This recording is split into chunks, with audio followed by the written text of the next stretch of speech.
Hello and welcome to another session of Roll for Damage, where a group of us geeky friends decided to get together and showcase our storytelling through Dungeons and Dragons for all of the interwebs. Small announcement today. Just wanted to let people know that even though social media has kind of died down a little bit, protests are still happening, and we need to do our best to keep the momentum up as best as possible. Black lives do matter, and given the recent news coming out of the US, trans rights are also human rights. If you can donate to causes, please do, and if not, do what you can by elevating Black and trans voices. We're going to continue supporting them as best as we can and use our platform to keep letting those of you who watch know that these are important matters. Other than that, I don't think there is anything else to chat about. Of course, our companion show, What's the Damage, had its third episode this past Tuesday. It's up on VOD if you want to check it out, so feel free to do that. Otherwise, yeah, I think we're ready to get into the session. So, with that, I think it's time to jump into tonight's session of Roll for Damage.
Oh God, we're in. Oh man, my group. Why? Delicious, actually. Oh, Yeah, nasty. I'm gonna get some music coming along here, and then. Whoa, that was, There we go. that was huge. All right. So, last we left off, the Shields of Twilight had finished attacking one another through some kind of trial set upon them by whatever forces lay in wait here in Avonhurst Rise. They were taken through some kind of strange temporal vortex almost, given the ability to kind of heal their wounds and prepare for what was coming next, before they were taken to another enclosed hallway with a pedestal in front of them. They heard a voice speak to them that they were not yet finished, and as a few of them began to move forward through this hall, the world shifted around them, and they were brought into a cold, icy cavern with a young white dragon in front of them, angry and ready to battle. After a arduous encounter, they managed to slay the beast and were once more transported back into that hallway, told to kneel and get the boons and information that they had come here seeking, and one by one they did. Each of them taken into a strange place, sort of outside of what felt like space and time almost, and spoken to by figures that seemingly were the creator gods. Who knows if they were real or not, but most of them took it to be so. After each of them had their meeting and received something of a gift from each encounter, they coalesced once more in what seemingly a large temple. They saw panes of stained glass on all sides of the room, with a large one with a dragon imprinted ahead of them, up a sort of a staircase with sort of a counter with various sort of relics and incense and things like that on it. They realized that this was temple to the creators, and after a moment were greeted by someone named Freya, who explained that she was one of the caretakers of this place and had been expecting them had they succeeded through the trials. The group also met her counterpart Kane, who came to greet them as well, and were told that they could rest as they looked weary and haggard from the trials that they had taken, deciding to take this rest before inquiring any more about what might be happening and what this might all be about, and maybe more into the mark on them from the God of Darkness. They all went to rest, taking the time with their new items to acquire them, and yeah, that is where we pick up as... Oh, they also leveled, so they are now level 5. And that is where we pick up with everyone coming to and waking up the next morning. So, let me just switch things over. Shields of Twilight. What would you like to do? And I realize I need to update the overlay, which I will do while we're talking. Cool. So, cool. Oriana typically gets up early before everybody because she, spends like an hour, washing up and making herself look nice because she's, into that sort of thing. She fancy. She's fancy, yeah. She bought those fancy soaps for a reason. But she's not going to do that this morning, and instead kind of try and sneak out of the room where the group is. Okay. So, yeah, you sneak out. Okay. And I'm just going to, look around for that girl that we were talking to. You do. You see Freya standing. As you open the door, she kind of looks over at you. Ready already, Not exactly. Do you know if there is a shrine to Ayun around here? Not so much a shrine. This old temple is built for the creators. You are welcome to come before the altar and do your prayers if that is what you so choose. That would be good, yes. And she steps aside to let you have your sort of privacy with your prayer. Okay. And she'll just start praying. Okay. So you're there praying. How long are you planning to spend? Probably another 30 minutes or so. Okay. She probably would feel way awkward after that point, okay. If not sooner. So you pray for 30 minutes, and as you head back into the room, you notice the others are starting to wake at this point.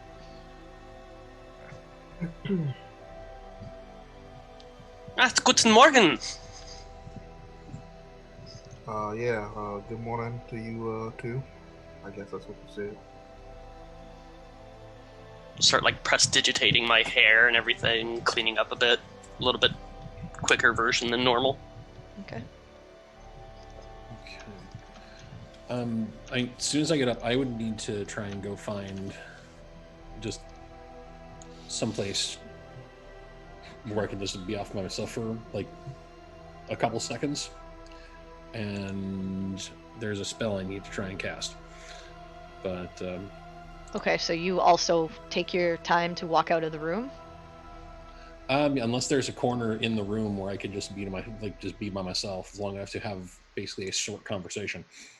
I mean, you could go to a corner of a room, but it would look like you're standing in the corner of the room. So if you don't care about the other people watching you as you do that, you can do it. But there's not. It's not like a massive room. Right. Yeah. Okay. Yeah. You go like sort of to the end of the room, into the corner, like just. There's the restroom at the end, but then there's like a little sort of space between like the last bed and the corner. You can kind of stand over there. Okay, cool. So I will go over there and then just try to unobtrusively as possible. I want to cast Sending because I can do that now. Okay. And I didn't work out what I wanted to say in advance, which I probably should have because 25 words is a problem. And I'm going to cast it toward his sister. And, Okay. All right.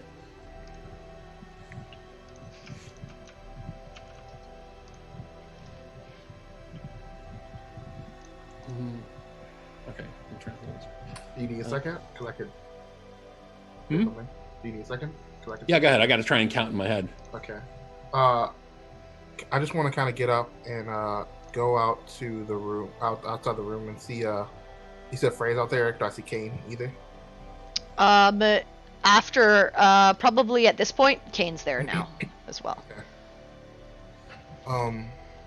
I know we had said we were going to talk about some other things, but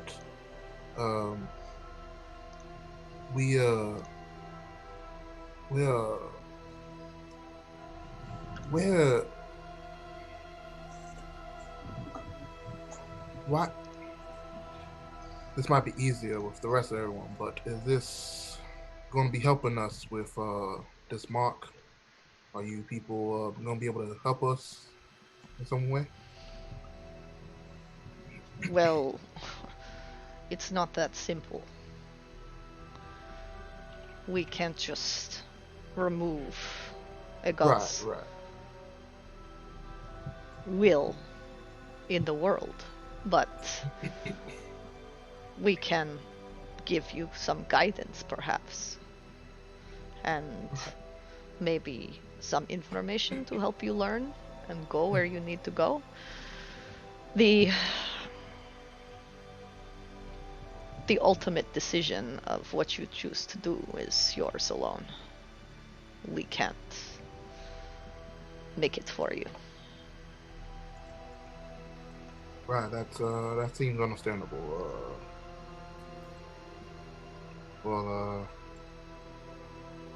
Okay, But I would say that it's probably best to have the rest of your group.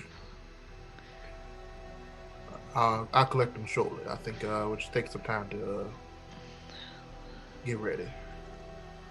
Yes, you've been sleeping really long, and it would be good if we don't waste any more of our time. So, if you could round everyone up, that would be wonderful.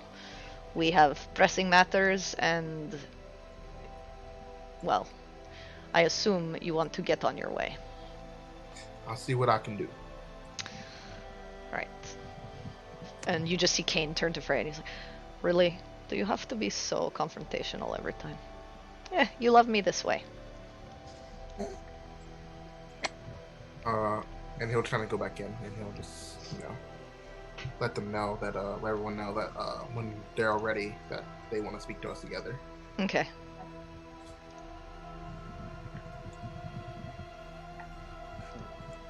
I have my word count figured out. Okay.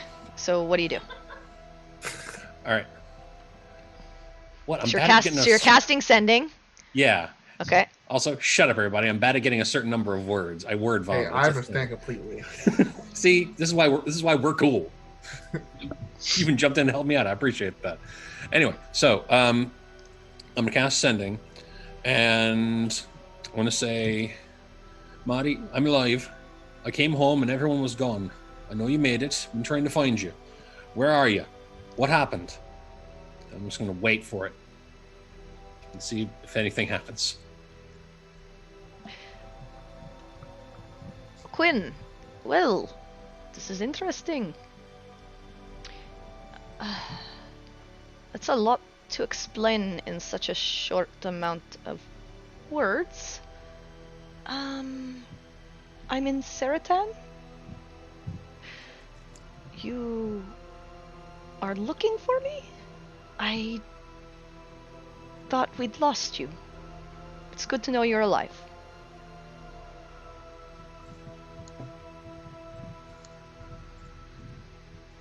Okay. Cool. She sounds super casual. She's like, I'm at a beach. Well, she was put off guard a little bit. Like, you could tell, like, in her voice, she was like, she didn't think you were alive. Yeah. She was very surprised to hear from you, and also surprised to hear from you, given the nature of the magic. Yeah, yeah. Not something I could do until, like, this You don't need to insight check to hear it in her voice that she was caught off guard and didn't really know what to say other than the things that she said to you. All right. God, I'm super tempted just to sing. Hell with it and cast it again. You have one more third level, I think, right? I know. That's the thing. Is I can do it. You know what? No, it's in character. Quinn has shit impulse control. I'm doing this thing. Go ahead. Go Okay. for it. All right. I'm just going to do this one live. All right, so is it... where exactly are you? I'm trying to come to Zerithimar. I need to try to meet you somewhere. A group of friends and I are trying to... I don't know. Not die collectively?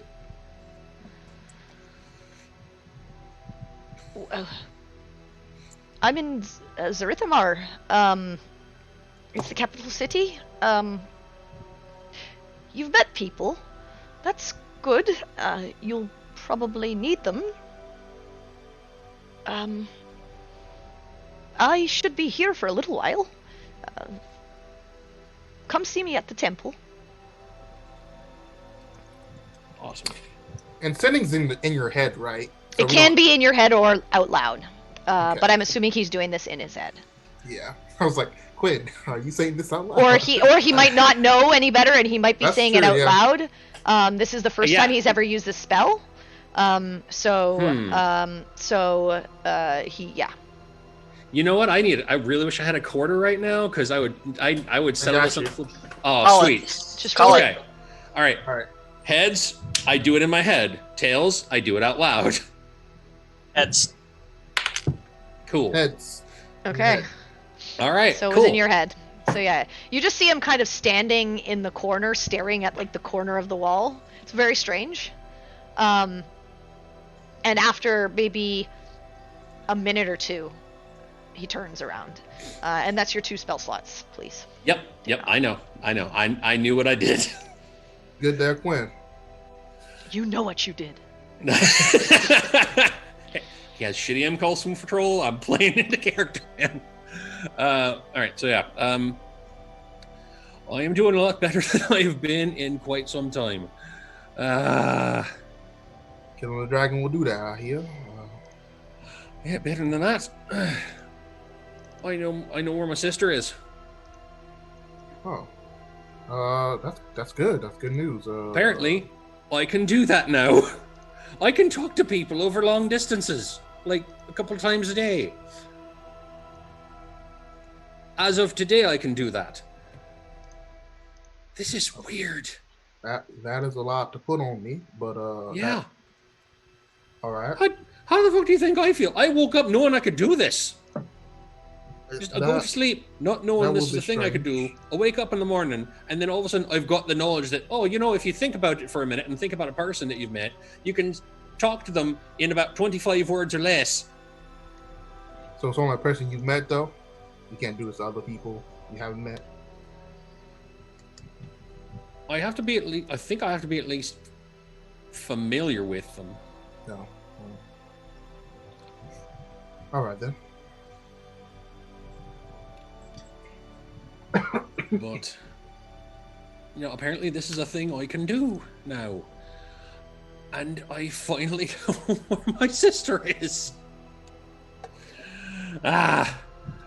We should have some breakfast. This is going to be That's an idea I good can day. get on board with. Food sounds fantastic. And lots of it. And drinks. I could eat. Yes. Well, I think Kane and Rhea want to speak to us. Possibly we can do so at breakfast. That's fine.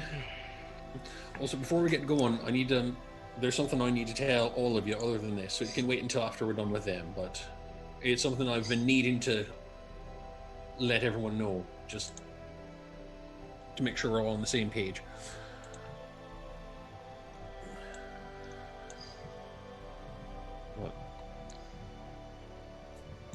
What I say, we go ahead and finish up in here and go talk to them and see what they can tell us. Have some breakfast and then see what else happens. I'm, for once, feeling quite optimistic. So that's good. All right, so you head out. Yes. Yeah. Okay. You head back into that main sort of temple room, and you see Freya with her arms crossed, kind of looking annoyed, and Kane standing there, and they both look over as you come out, and she says, "Finally, are you all ready to finish up so that you can get the fuck out?" Sure. And here I thought we were honored guests. Oh, I highly doubt that. No, that was sarcasm. All right, come, let us show you. Through to the back. We'll have to do this there. And she waves her hand and starts heading to the door at the back left-hand corner of the room. And as you are led through this door, you step inside the room, and it is quite beautiful. The floor is a white marble, and there's a red and gold carpet that runs the length of the room. At the back stands a dais where incense burns, and there are a few items laying upon it. This room is large and expansive, and on the walls hang tapestries of various colors and pictographs. 3 of them hang on the left side of the room, and 3 hang on the right, with 2 hanging on each side of the dais, and there's a banner against the back wall. Below each of the tapestries, runic circles lay on the floor, etched into the marble. You see Freya and Kane walk sort of to the back near the dais and kind of lead you into the center of the room. Okay. Okay.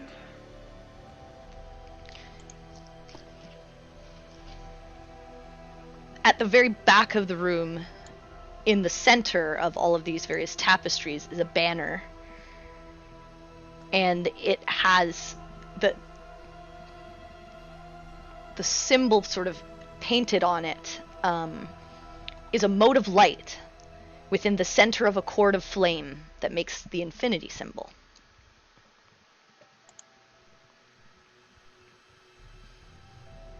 And as you take a look at each of the tapestries, you can see clockwise from where you entered, from sort of left all the way around.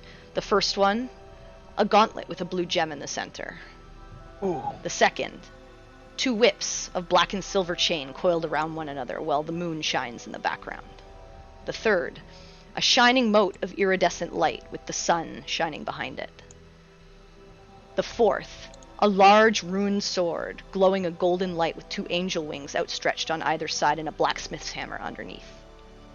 The next, a bow staff with red tinted sunglasses overlaid and 2 dragon wings on either side. The next, 2 guns crisscrossing, one a right revolver and the other a black pistol. The next, 2 long daggers, one pointing up, the other pointing down with a spider in the center. And the final, an arcane tome and 2 glowing scimitars crisscrossed underneath. Freya and Cain continue and stop at the dais, taking their places beside it. And you see Freya pull a device from a bag at her belt that looks surprisingly similar to the one that you got from Lex. As she presses the button, you hear it make a gentle beep, beep, beep, beep, beep, before she puts it away again. And she just crosses her arms and cracks her neck. What the fuck was that supposed to be? I feel like there's some context to this room. I mean, I'm seeing a lot of items. I mean, that one she bag just- looks like Freya. She just switched on a bag. No, I didn't switch on a bag, you dolt. That was a device. Are you new? It looked like a bag to me. No, You she got the thing out have of the bag. one, you Dobbie, idiot. it works. It's similar to this. It's like Lex's community. So it's like that. It's like that one. Oh my god. Looks Yes, similar. That's Why? It- Why? that one was Why? awful She basic. turns to Kane. Why did Lex bring them here? Why? I don't get it. We should just leave them. They're what? Freya. Freya. I would like to say I'm only barely affiliated with the short one. Just throwing that out. Are we supposed to communicate with that one too? No, this one is mine. You Maybe have you should allow yours. them to explain a little bit. So you're communicating with someone else Yes. right now. Yes. Is it Lex? It is the rest of my group. The ones that these things, and he's pointing to the wall, belong to. Yeah, I had a feeling. I think I know who they are. Someone catches on. At least there's one intelligent fucking person in the room. Okay, I'm gathering the information here. No, you just are dumb. Dobbie, Do am I really the only one who understands what this is? I mean, I think no? I understand. think I wouldn't- I think I understand what it is. I'm just trying to figure out what we are supposed to be doing. I was picking up as well. I'm just I think we're supposed to be waiting. cross between stupefied and mortified by Dobbie.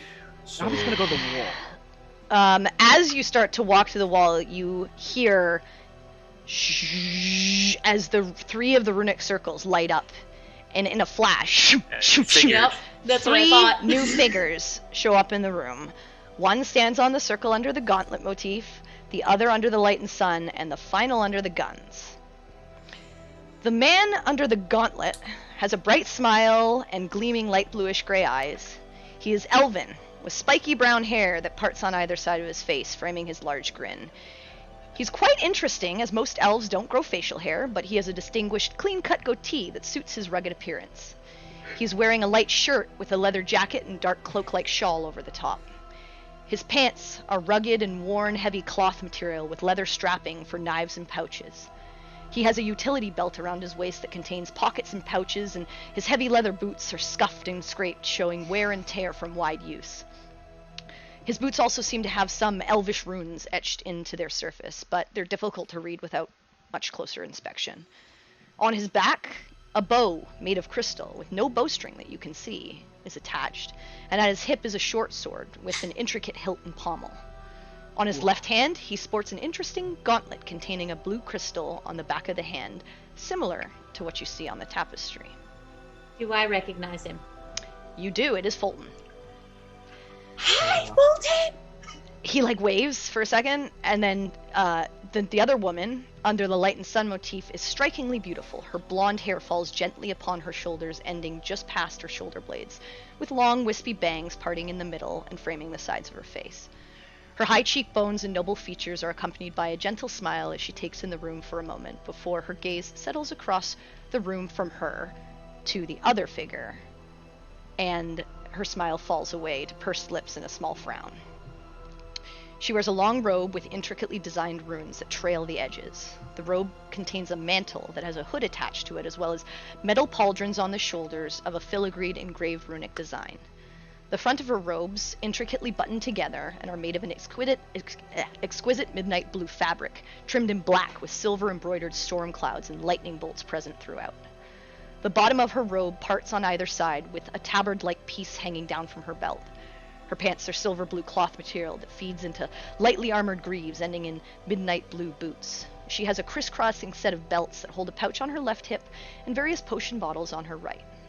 Around her neck, she wears a golden chain with a ring sporting intricate blue designs. On her belt next to the pouch hangs a corded necklace with a tiny phial filled with something dark red. The staff she carries glows faintly with a golden light. At the top of it, a small orb of silver light gleams and churns, while encased in 4 weaving tendrils of metallic substance. The tendrils snake down the staff, encircling each other and creating an intricate design until they meet at the point of a glowing crystal embedded in the bottom. The third person, who she's frowning out at, is Lex. As you say just give a hi, nod to Fulton Lex. rushes over to you. Hey, Perry! And he gives her a big sweeping hug. I was so worried about you. I felt really bad sending you off on your own, but I kind of had to do my research. So, and I figured, you'd find your way. I mean, I see you found these people. Hi. Yeah. Don't- Anyway, at least you found them to travel with. I'm Fulton Earhart. It's nice to meet all of you. It's a pleasure to meet you. Heard of, You're incredibly your tales. enthusiastic. Well, Just a tad bit there. the world's exciting. It Can be. is. Fair This is point. why I like you. Dobbie starts talking over the Boltaim. He's like, yeah, this guy is way too chipper. I can hear you, but that's okay. Don't mind Dobbie. Stop he's listening to my grouchy. conversations, elf man. You're in our sanctum, so, you could be a little bit nicer, but I've heard that you're kind of a grouchy grump and you're an asshole, so that's okay. I'll just talk to Perry. These are all true. I like you already, sir. These are all true statements about him. So some of us are a little slower than others. You say R. Who is R? Oh, that's weird. I guess some people still haven't heard of us. Well, some I people think like I to was be the sure. only one who figured it out. Yeah, we're the group that kind of dealt with the God of Darkness last time. So we're probably your best bet at helping you. Lux We're Aeterna. Lux Aeterna, yeah. I haven't seen you guys in so long, and he looks over at the rest of the group, and you guys notice Lex and this other woman staring at each other silently, and just giving each other a little once over. Question: Is the Kill Bill music playing in the background? No.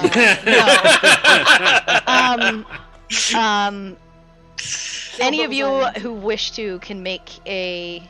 Actually, you watch as they stare off before kind of they break out of it and kind of look around the room, and Lex turns to her and says, "Rin," and the other woman says, "Alexandria," and you see Lex frown.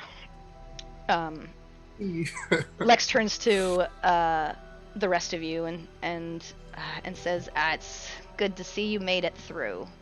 Look, Rin, just let me explain. There's information," and she said, "I don't want to talk about it right now. This isn't the place or the time, and we've made things very clear. And any of you can make a perception check if you would like." Ooh, yes, please. Yeah, let's get this juicy gossip. Nope. Oh, 26! Unrolled good. 20! About the probably doesn't Is care. that everyone? Nah, get he an doesn't 8. Oh, but- doesn't care. Someone's missing? That's me. All-time He's doesn't not- care. Oh, he doesn't yeah, care. he- Okay. Yeah, he doesn't want he So doesn't. Perry and Quinn, Mhm. you notice that on the ring finger of Lex's left hand, there is a ring that gives off a soft blue glow, and around her neck dangles a pendant with a vial containing a small amount of a similar dark red substance.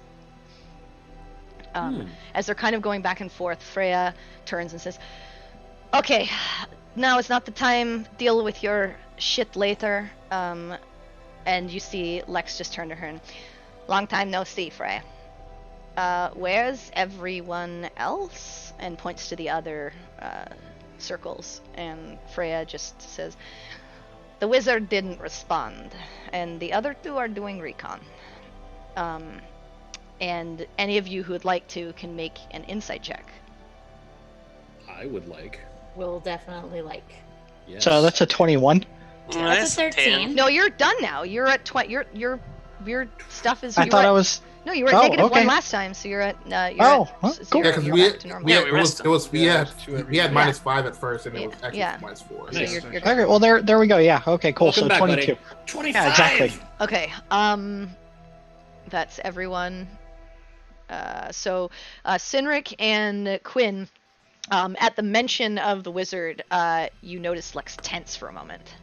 And then she just asks, have they at least checked in? And Freya just says, the two doing recon have yet to, but I'm sure they'll be fine. You know them. And the wizard, no. Oriana is just kind of like staring over at Lex until she makes eye contact. The room kind of falls silent with sort of all of them looking at each other.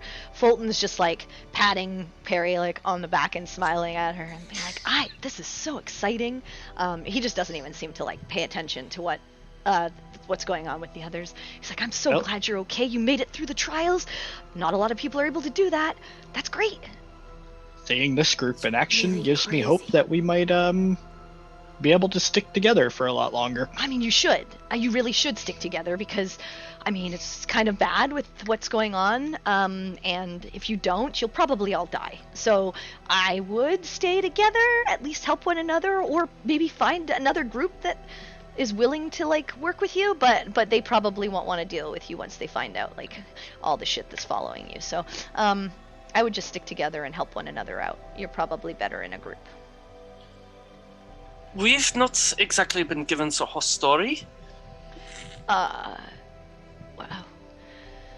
Um, You watch as the rest of the group, after their silent sort of staring contest, turn to you guys, and Lex breaks the silence and says, "Welcome. This is Lux Aeterna, or what is here of us. There's normally 8, but some of us seem to be busy. Congrats! You didn't die. I mean, you died once, but that worked out. So, you know. But hey, you got lots more to come. Sorry, bud. How fortunate. Yeah, you know, it's a bit of a shit show.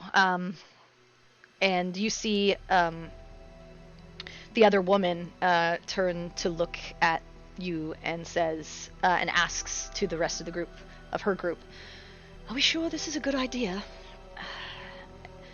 You see Freya shrug, and Kane, they made it through the trials successfully. I think we should give them the rundown, don't you, Erin? She just nods, and then he turns to you and he says, look, the last time we had to deal with the avatar of Tharizdun, it was a difficult battle, and it was not without its consequences. But this seems much more serious. We were able to deal with that, but something else is happening now. I think he has somehow amassed enough of his followers, his creatures, his demons, his whatever he controls in this plane and in others to undo the shackles that hold him.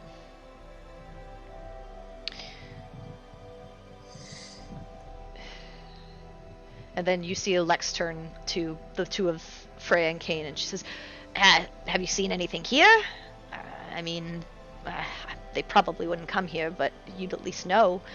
And the two of them shake their heads. No, they have not been here, but this is the most well guarded of the shackles. So, It does not make sense that they would come here as their first resort. It would probably be their last. And there are 4 others that they could get to before this one. You see Aaron, the blonde, turn to you. Well, it's good that you've gone through the trials, at least. It means the creators are watching you, and perhaps the destroyers as well. But you will likely be guided one way or another as you continue your journey. Apologies. I just want to go back. You said there's a shackle here? Yes, this is one of the places. You do not take this out of this room. The only ones who know are few and very far between for a reason. Right. If you do let anyone else know, it will be to the detriment of this entire plane. And perhaps the universe at large. And there are 5 shackles? Yes, 5. Almost in a... what you would think of as a 5-pointed star across Aeterna. Do y'all remember in that place where we were going to find that man, there was those ramblings about unshackling? Yeah, I remember. In the I recall yeah. that was nightmare fuel and can't be beat yet. I think that's what they were trying to do in the sewers. It was likely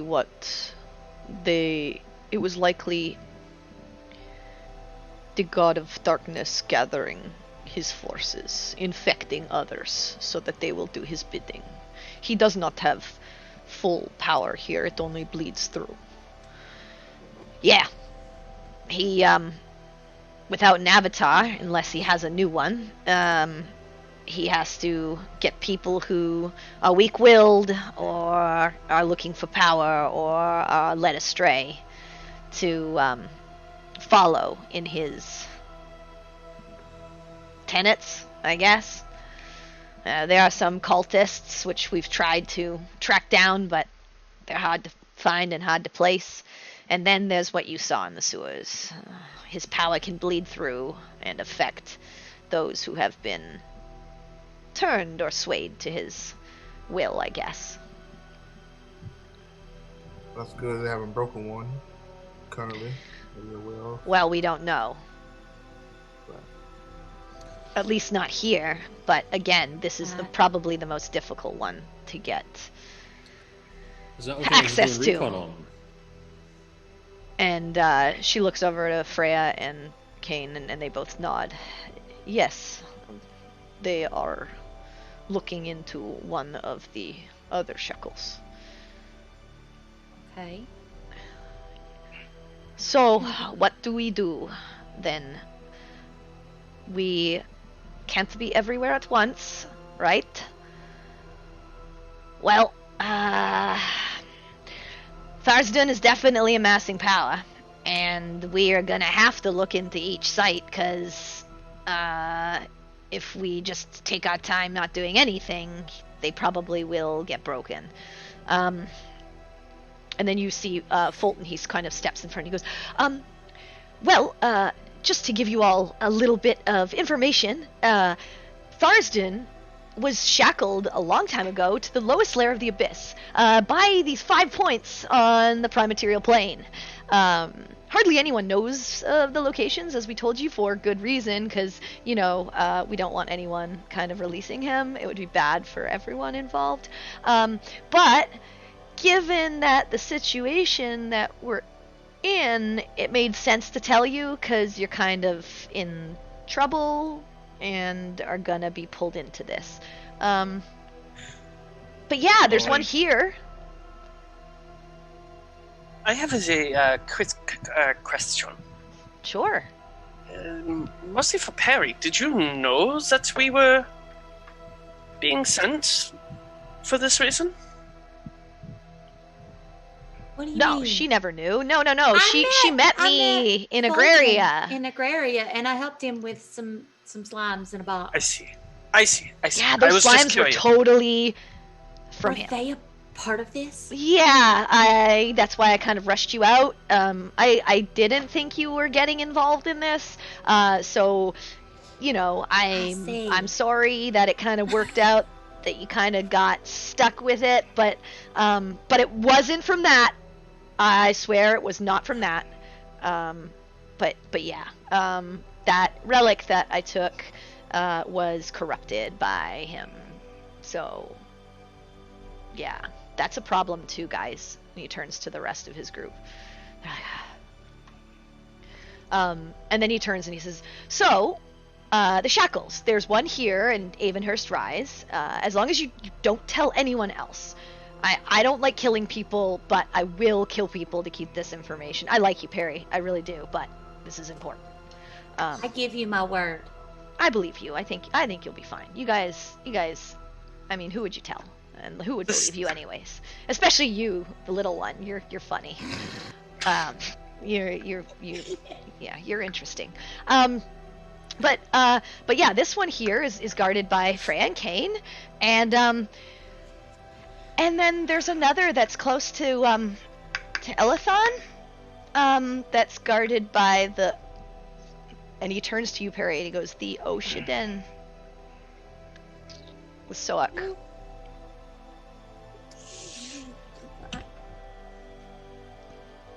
The The desert tribe, yeah. They you said you didn't know anything about my people. I mean, I couldn't give you that information when you weren't a part of this, and that would have led you right to something that we've been trying to protect for a few years, and possibly for the foreseeable long future. So, I stand by that. It was a lie of omission. I did tell you I knew a little bit about the Oshiden, just not everything. Yeah. And you said that was where? In the Cursed Wasteland. It's pretty close to Elithon. It's like a lot of demon activity. That sounds very pleasant place, the Cursed Wastelands. Well, I mean, most of the places in Zerithimar don't have the greatest names. You know, it's a big, huge desert that will kind of like suck you dry if you don't know how to travel it very well. So, I mean, it's all not great, but of course, like the closer you get to Elithon, really not good. Yeah, brief side note, this corruption, could it cause some sort of plague? I don't know enough about it, but it's possible. I mean, that made people go a lot crazy? Well, that's kind of his motif, so it might be. If that place is guarded by the Oshiden, could your forest be a chain itself, not knowing that your people are guarding a chain? Oh, no. My brother's a lore keeper. He would have known. It's not a chain. The other chains, the other shackles, one is in Veladon. It's hidden deep underground and protected by a lot of magic. The fourth is in Isgrav, near Darkholm, and it's guarded by the Tilvalese tribe, as best as they can. We should probably check in. And the fifth is in Atril, beneath Riverenn.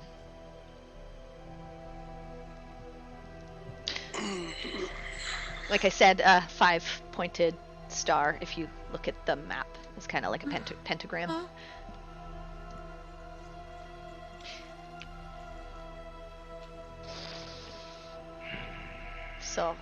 So, I think that you all should probably head to the Shackles near Elithon first, in Zerithimar.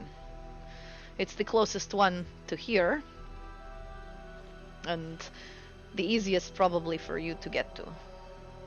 And perhaps you can figure out if everything is still in order there.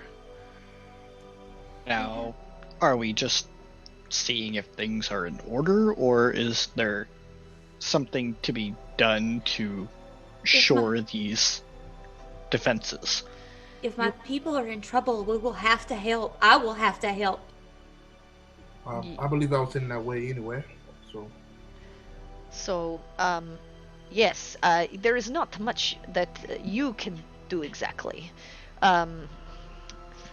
But you can make sure that it is still guarded and taken care of, at least. And if there is anything affecting the area, perhaps you can help them handle that problem.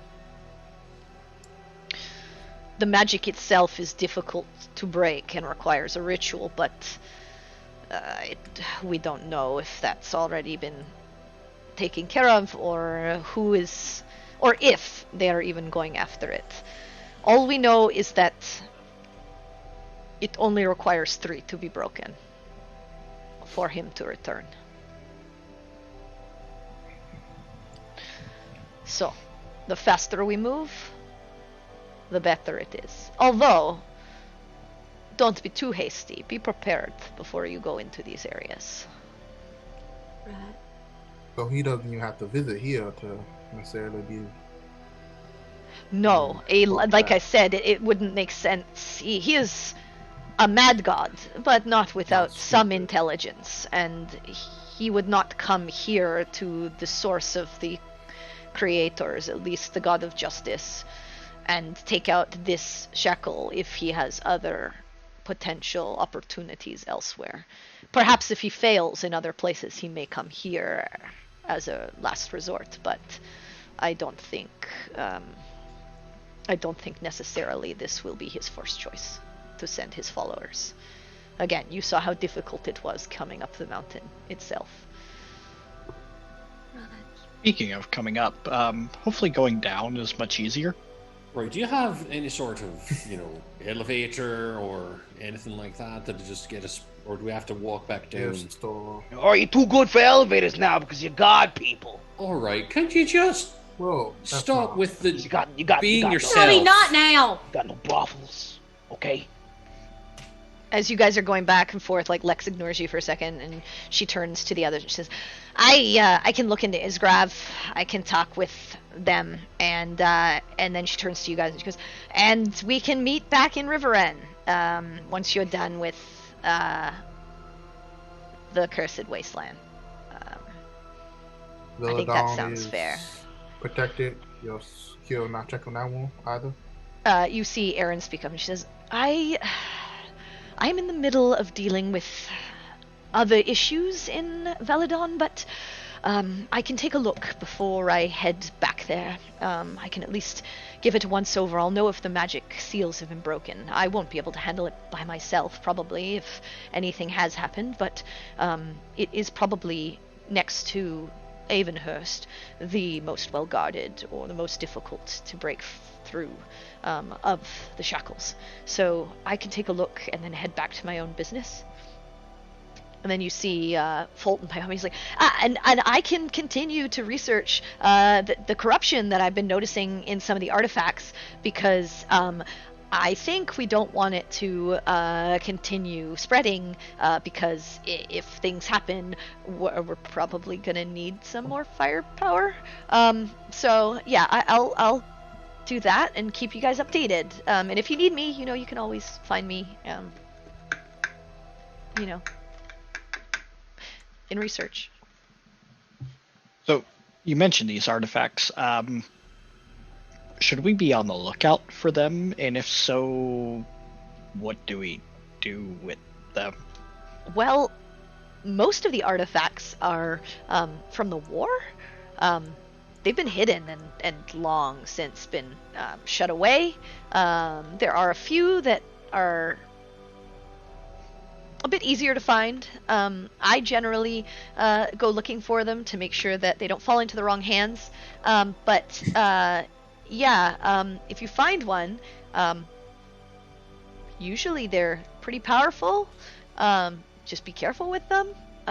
Try not to destroy, a good portion of the world with it.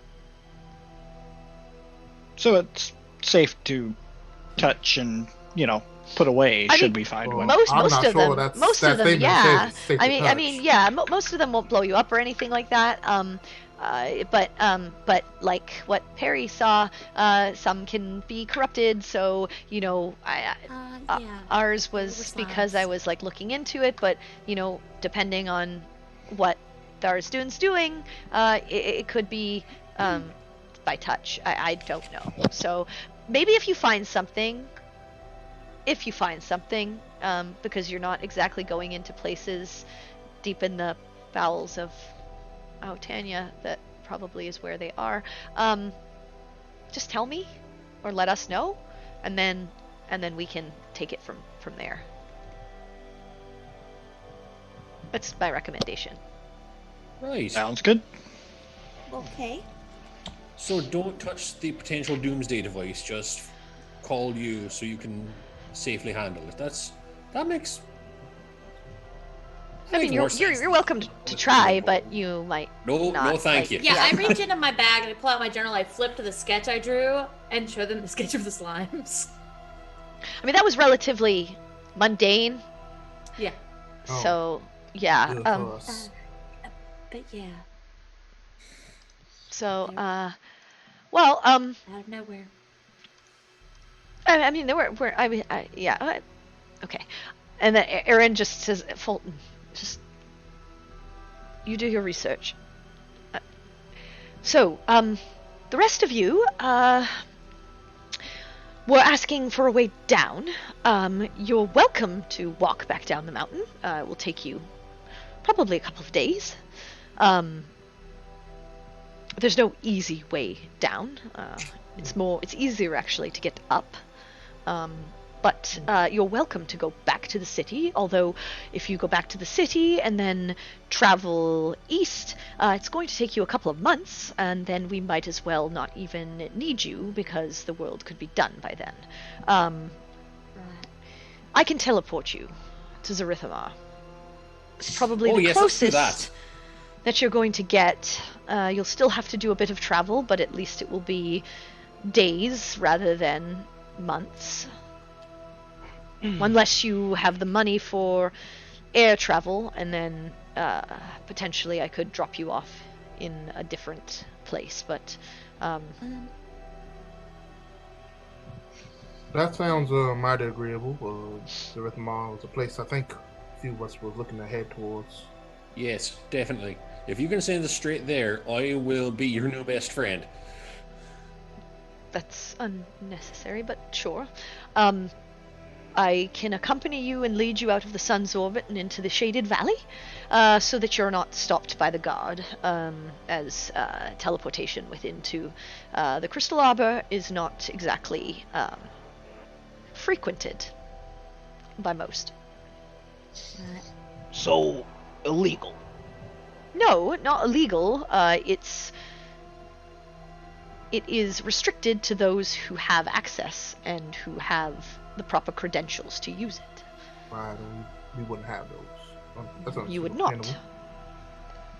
Just a technical question. When we get to the Ocean, are they going to know who we are? Can we just we're here to check up on the old highly doubt Shackle? They're probably not going to know who you are. Right. So No. something But they're not like they're a good people. They're not likely to just shoot at you if you come through their way. They're generally quite friendly.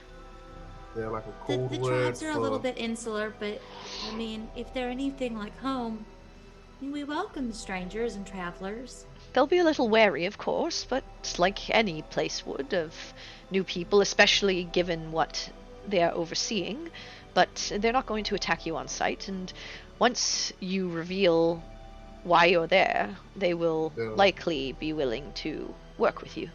I just didn't know. I don't particularly know what one of these shackles look like, so I didn't know if... Well, if you tell them that you're there to help them with the shackle, they'll know that Right. only a few people have that knowledge, and likely you were given it for a reason. So, Right. That sounds That sounds alright to me. Then I think we all have things that we need to work on. And she turns to Freya and Kane. I assume they'll check in soon. We hope so. But, you know, if they don't, we'll figure it out. Which shackle was they going to check on? The one that you're going to. Oh, That's that makes convenient. sense. Okay. If we see them on our way, we will let you know. Yes, it would be great if you give us the heads up. Before we go, we have one of these little box things too. Is that bound to like just contact Lex, or can we contact any of the people with that box? That. Are you asking in character or out of character? No, he's asking. No, in I'm character. asking. Yeah. Yeah, but he's asking. Okay. Oh, I feel like that would be important information to have. I Yes. think that's only a one-way frequency. I'm surprised you made one of these, Lex. Why? You don't think I'm smart enough to make a device like the ones that we use? I mean, all I had to do was take mine apart for a bit and then figure it out. I'm in Dash. I mean, there's enough technology there, right? No, it's great. But my guess is you couldn't get more than the single frequency, right? Yeah. Yeah. So, that's only gonna go to her. But hey, if you let her know, she can let the rest of us know, and maybe if we have time, at some point I can tinker with it and maybe make it multi-frequency. Oh, that would be appreciated. That would be really helpful. Might be wise if we're going to be doing this. Yeah. Incredibly helpful. I just need to go back to my lab in Agraria and fix it up for you. So when we have time, I'm happy to do it for you. Maybe if you're going by that way. At some point, maybe. I'm sure we'll make it that way at some point. You probably will have to if you're going to check on the one. Well, if you're going to meet back in River End and then potentially head over to Veladon at some point, you know, Agraria's not that far. So. I mean, we just committed to taking a world tour. I don't think a small detour just to get something that would be of use for communication would be that big of a problem. Yeah, it's fun. You'll get to see everything. I mean, yeah, you'll get to see most everything. Traveling is fun. All right. So, I should probably finish up, and then you see Erin, and she just goes, the rest of you, I assume, are heading on your ways. I'm sorry, I didn't get your names. I'm Erin Shieldheart. Baltayin Cullen. Quincaneth Laren. I'm Peregrine of the Ocean. She nods. Sin. Oriana Scarlet. My friends call me Melody. Nice. And you? Oh, me? I'm nobody. Gobsworth Pons. I swear to God, if you call me that name Lovely. again, I'm gonna fucking stab you. Which god? Interesting group. Alright, well, you let me know when you're ready to go. If you need some time, you're welcome to go back to the room to discuss. Yeah, That might not be a bad idea. We have some catching up to do ourselves anyways. I wanted to talk to, I'm blanking on his name, Magic Bow Guy. Oh, Fulton? Fulton, there you go. Magic Yeah. bow guy. Magic Bow Guy. He's standing like right near you guys. Yeah. So. Yeah, no, but when everyone's going away, I wanna talk Okay, to so are you Fulton. guys heading out for a minute to head back to the room? I'm gonna Yeah, go back because to I the figure room. we want to make sure we're all packed, eat Okay. something, Because you don't want to teleport on an empty stomach. That's All right. probably true. All right, so you guys start walking out of the room and heading back towards the sort of like barracks area that you had come from, the guest room area with the beds and everything. And as everyone heads out, Dobbie, you stay behind. Yeah, I just want to talk to Fulton. Okay. So I'm just yeah, yo, bow guy.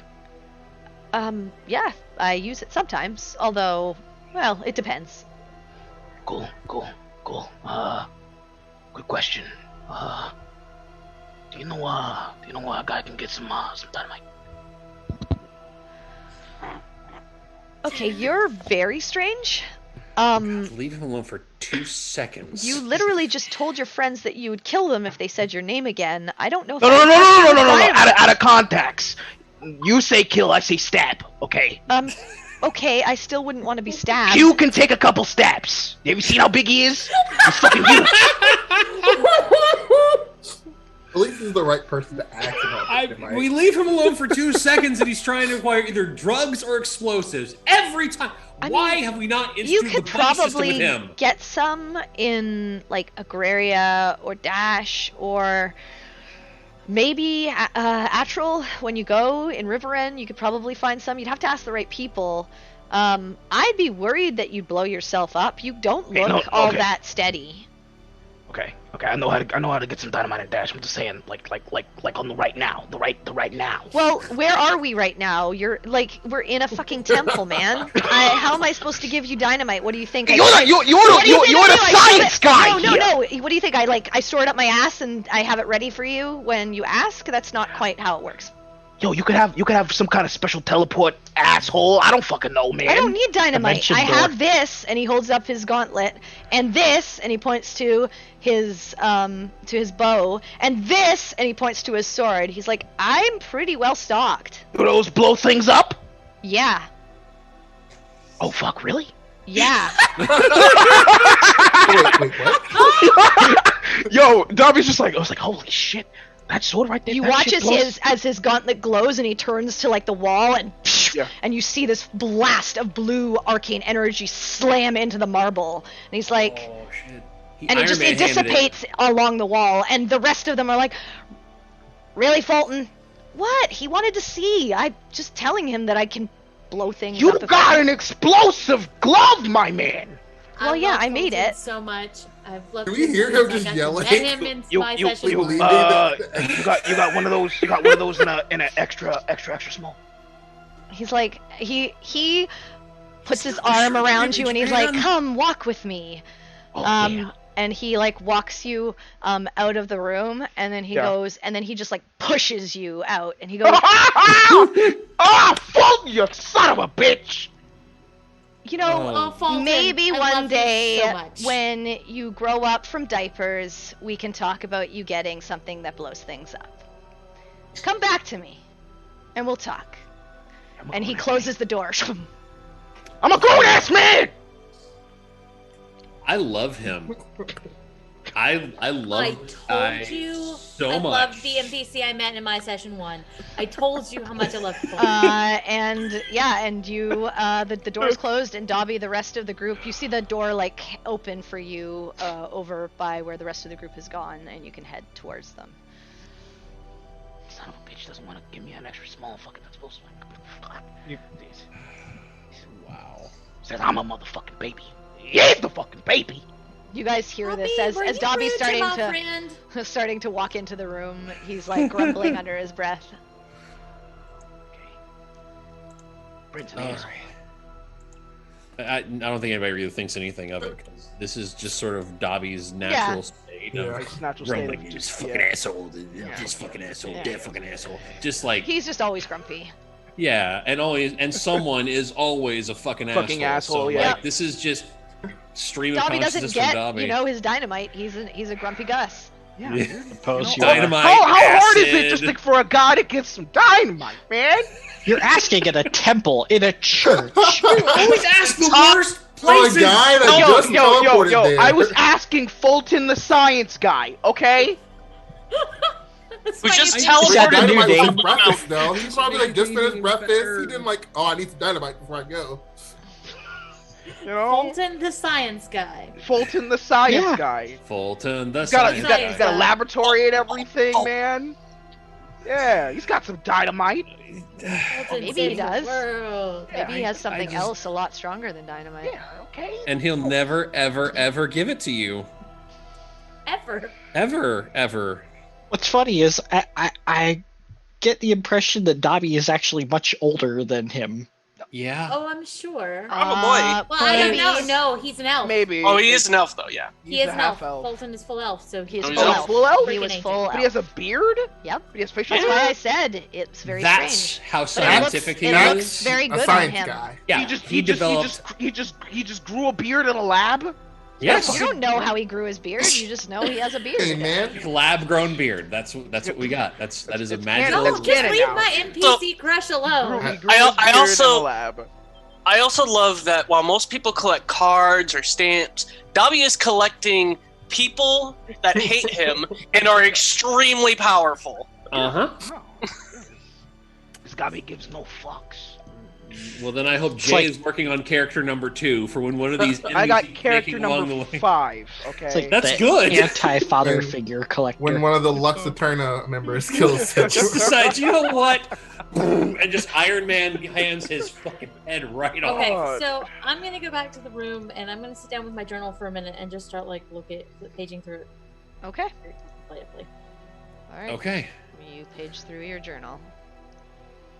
Yeah. I'm gonna make sure I got everything packed up, and then whenever everybody's in the room, I'm gonna like just get everybody's attention, and so I told Ellie I needed to tell you something that I haven't said lately or at all yet. I haven't been entirely honest as far as what exactly I'm doing out here and why it is I'm traveling right now. And I get the necklace. How exactly this came about either. But it's been made obvious to me by a literal god and a room full of people who've saved the world at least once that we are going to need to work together and trust one another. So I want to make sure I'm being completely upfront with all of you. Okay. I have been in service of Melora for about 1 month. Literally a day or two before I met Oriana, I was not. Okay. This is something that just sort of happened. See, it's hard to know how to start, but I grew up just son of the blacksmith, my ma, and it was just me and her after my dad vanished until the second worst storm I've ever seen hit. And then my sister came along and she just washed up on the shore, no memory of anything, didn't even know her own name. Ma took her in and raised her as her own. And then when people figured out that she's, an Aasimar, I got into many a fist fight with people being close-minded. And also I got into many a fist fight for other reasons, because I don't exactly have the best control of my own temper. And I'm very impulsive and prone to making stupid decisions, which is how exactly this all came about, because I was in the market one day with my sister, someone insults her, and I take it personally. It was this fucking bastard who, his only thing he ever said he did was he swears that the way he made all his money is that he sailed out, met a dragon turtle, challenged him to a battle of wits and won, which is a fucking lie, because he couldn't beat a box turtle in a battle of wits, which I said to his face loud enough the entire market could hear, because, well, fuck him. And I say anybody could say they've done that, and he challenges me to sail out on a boat to the middle of the same place he went and see what I could come back with. And having never sailed a boat by myself in my entire life, I naturally accepted right there on the spot. Because, as I said, I am prone to making stupid decisions when prompted. It's a habit I'm trying to break. And right before I leave, my sister begs me not to go. Says she knows something bad will happen, has a horrible feeling. I just put it all aside, get on the boat, and basically learn to sail as I'm going. And it's not terrible until I run into the worst storm I've ever seen in my entire life. I am getting tossed about like I'm a child's bath toy with an angry toddler. And before I went down the mast breaks, I get a shard of it in my gut. I fall in, I'm bleeding to death as far as I know. And I see something off in the distance in the water, and then everything goes black. I have a weird dream. I think I saw Melora, and now that I've seen her in person, I'm pretty sure I did. And then I wake up, not drowned, but on a beach, and not bleeding to death, exactly.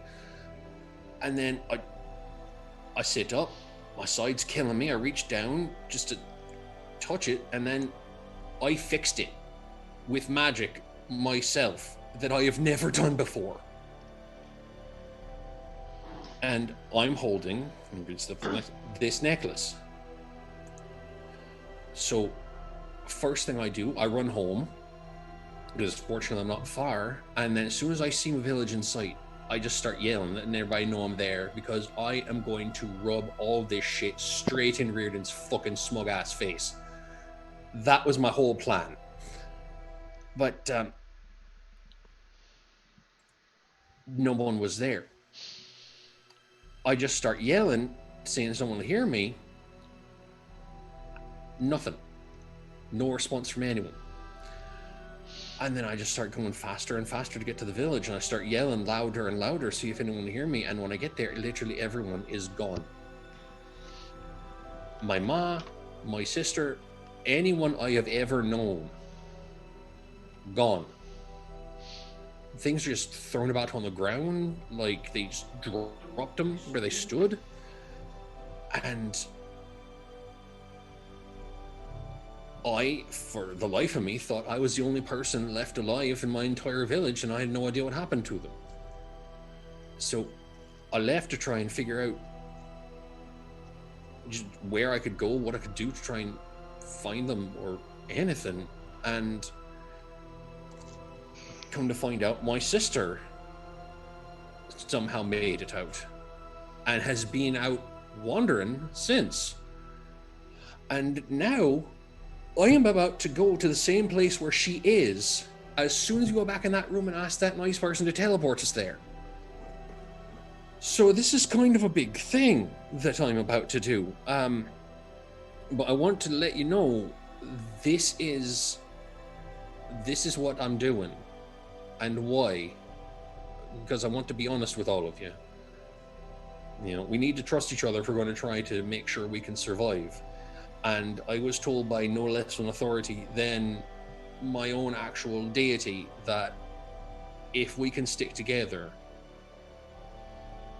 I might be able to fix what happened. So, like it or not, we're in this now. And I am putting everything I've got behind it. Because if I don't, I may never see any of these people again.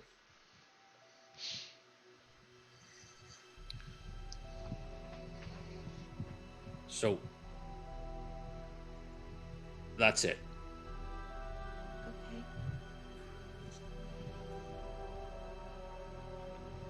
I feel like a crunch of Wait, what are you saying? Because you're real quiet. Can't hear you. Oh, can you hear me now? Yeah. Yeah. Oh yeah, okay, cool. So yeah, you hear it like a very loud, audible crunch of like bread being eaten as just Dobbie's just like eating this like really stale ration. He's like, wow. Like the scene from Family Guy when they were yeah.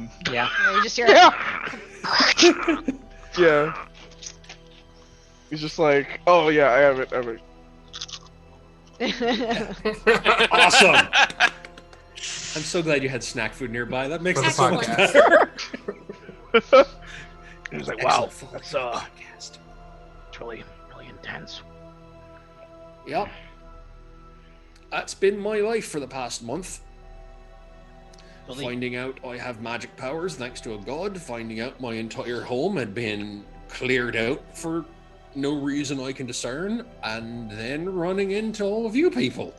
My question is, did you ask Melora why she chose you? Because that would be my first fucking question. Oh, yeah, no, absolutely, because I had no idea. Keep in mind, I went from being the village fuck-up to some sort of magical man of a god over the course of an evening. So, no, I absolutely asked that. Apparently, I have faith.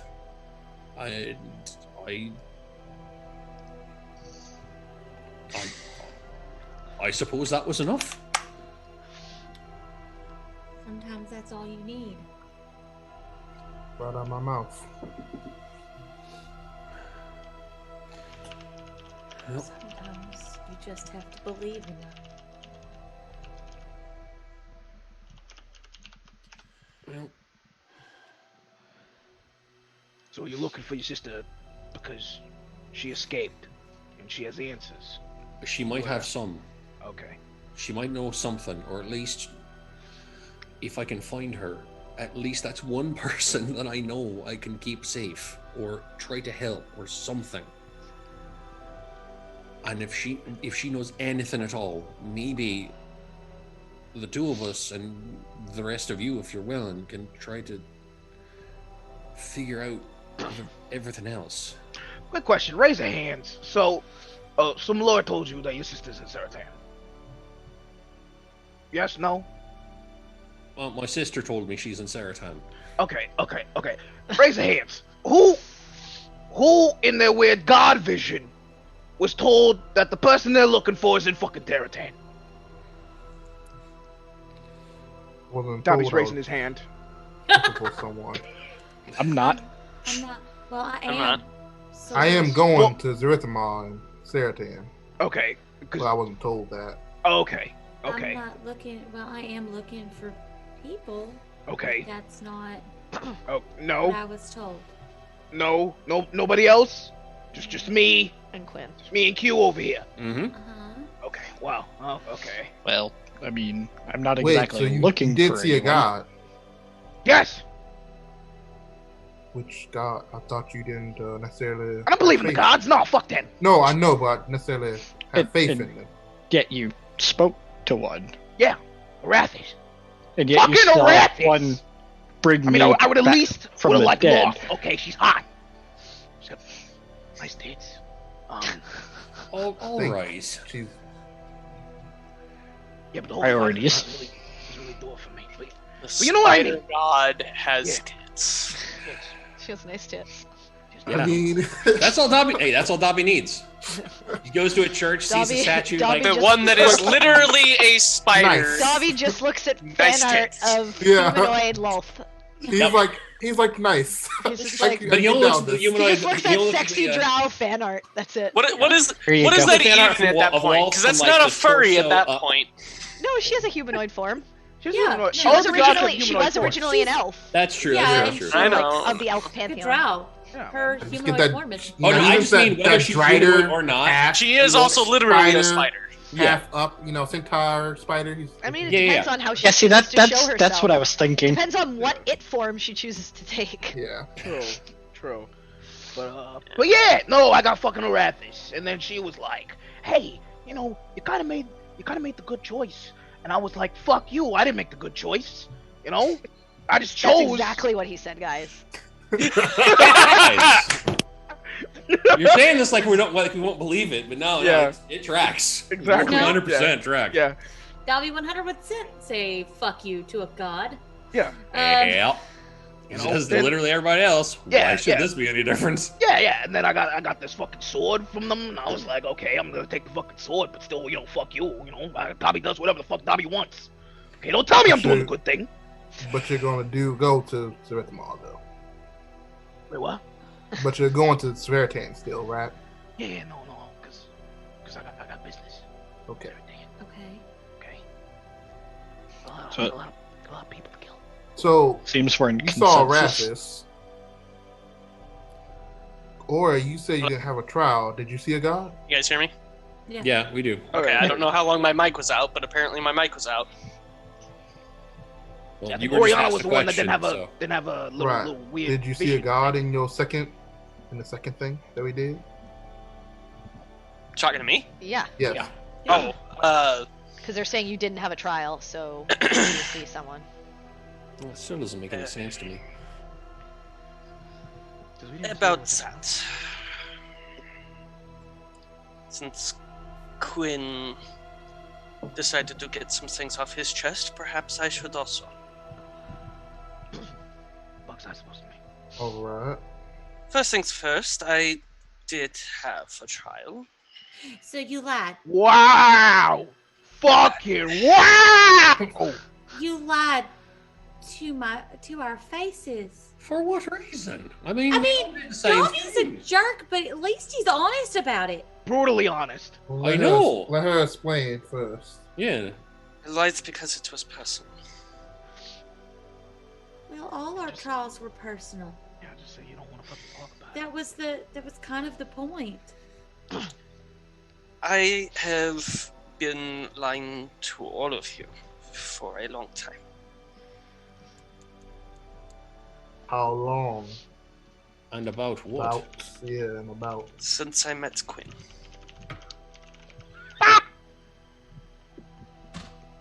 Okay, what's this lie? I want to hear it. I want to hear it. So the entire time you've known all of us, you've been lying about what exactly? Everything? So your name's not Oriana. No, my name is Oriana. Okay. Are you actually good with your violin and just pretending?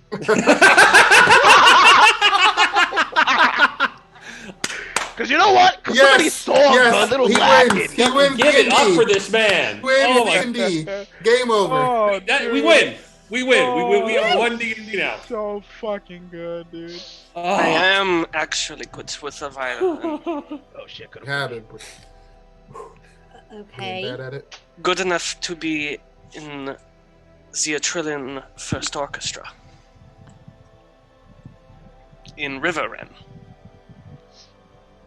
It's the capital.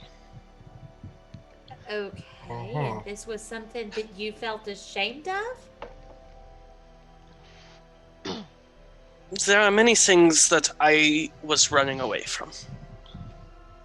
And I did not want to think about them. I did not want to talk about them. I did not want to even acknowledge them. I thought if I ran far enough, left it quiet long enough, perhaps I could be something different.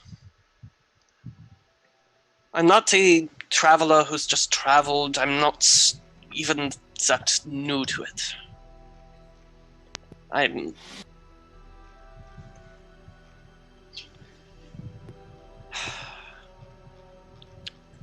I'm from a family of low nobility in Etril. I grew up in Viverend. The farthest I probably ever moved away from my family estate was to the outer limits of the city without actually going outside of the borders. You're a runaway princess? Or... No, I'm not a princess by any means. Baroness, Duchess, what form of Nothing S? that had any sort of title. Just... But a noble. Alright. If you think about nobility in terms of a structure, it's like a king at the top, then I'm at the bottom of the nobility. My family was not absurdly rich. We were wealthy, we were well off, but no more so than anyone else in that part of the city.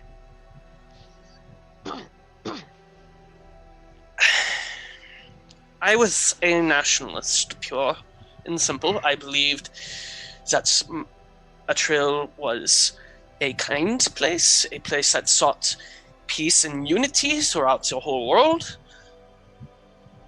until my eyes were opened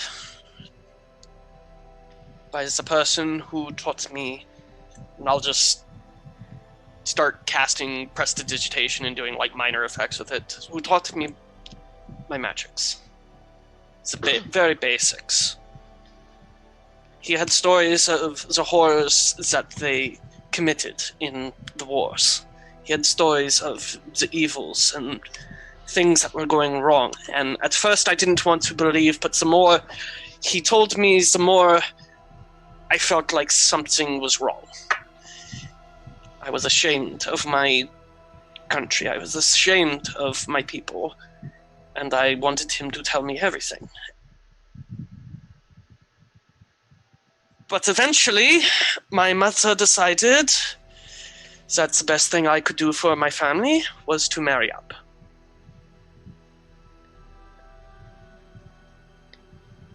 And when a suitor presented himself, I ran. I did not want to be confined. I did not want to be forced into a marriage I did not want. And once I left, I didn't want to look back. My trial was exactly that. I traded one absolute truth for a different absolute truth. And that was the point. There is no absolute truth. As the trial told us, there is good and evil in everything. I think I understand. Your freedom is something that is, I consider some of you truly important. I believe that you can choose where your home is. I'm from a trail too, but I don't consider that place my home.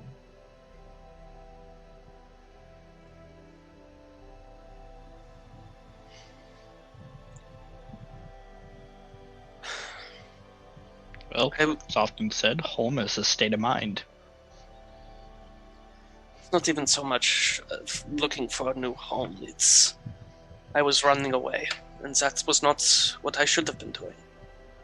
I should have been looking for the truths that were being hidden. I should have been looking for the lies that were being told.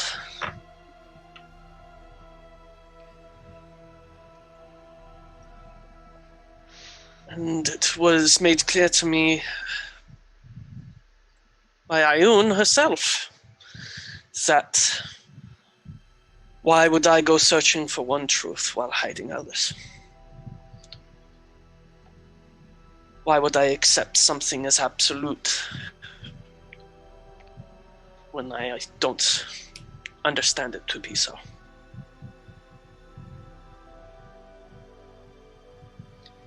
And that made me rethink all of the decisions I had made while I was with you.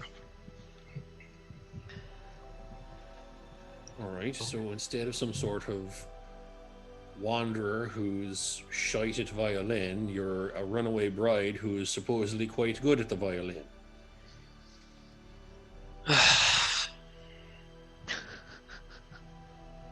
The truth? There is quite a difference between performing out here and in an orchestra. No, but let's be honest, you've shit the bed a number of times trying to play the violin. That's really the takeaway from all this. Oh, and I was just beginning to like you again, Quinn. I don't know. I can't begin to understand why, what that was like, or what would motivate you to run, or anything of that nature. But I just need you to know that Personally, I don't give a shit. That's where you came from is where you came from. Just, be honest about whatever it is going forward. That's kind of the problem. It's not what I think you always think of me that made me hide it. It's the man I ran away from. He's not just some noble. Is he a king? There's no real king in Israel. But like, if you said you're like here, he's like there. There Is he like in here? It's called the triumvirate, right, DM? Yeah, triumvirate. Triumvirate. There is a triumvirate that rules Atril. No, Three that rule. And he is one of them. So he's like a third of a king. Okay, so... Can you even have a third of a king? I suppose so. I mean, math was never really my thing, but I guess so. My village was governed by a council of elders. I assume it's sort of like that. I don't understand. Are these elected individuals? Or is it like a blood? Nine. Not elected. So it's like blood passed down, like kings and shit, like nobility. More like the strongest and most apt for the role. So, what if one of these Zolatias dies? Who becomes the next Zolatia? The strongest one in line. Probably the ones that killed them, honestly. Oh, this is like a murder type thing. Oh, it's like this. I don't know if it's We've like lost that him now. necessarily, but let's put it this way. This So is if not I the would have position. murdered a guy, This is not the position you retire from. Right. But you were betrothed to someone that runs at least part of the trail. Yes. Hey, I see. and this person is, I'm guessing, a bit upset probably that... I only met him the one time. When I was introduced to him. Right, but And it then probably told doesn't that look we were to good. be married. Given the scenario you have described, I'm sure being jilted that way would Right. That would not look good on his not look just very good. public look being turned down.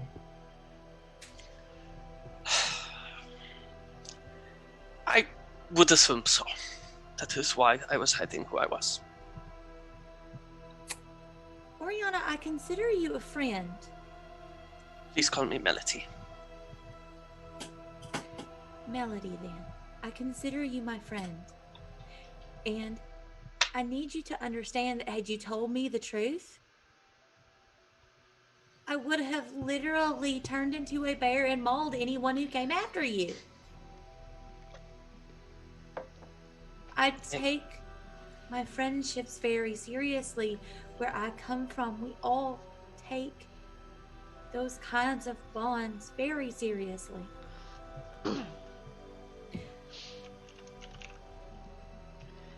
If we are to be friends, we have to be honest with each other. I have to know who I'm friends with. I had to choose between going back to the people who raised me, back where I'm supposed to be, and staying out here and being free to explore and find the answers I was looking for. And I can't do that alone, and I have to be able to trust the people I'm with. No more lies.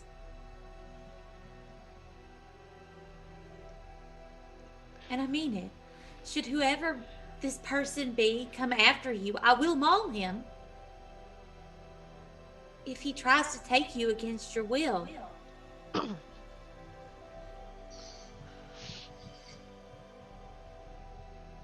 Remember when I met you on that street? A couple people tried to carry you off for whatever reason. I beat the shit out of one, and then we had some street meat.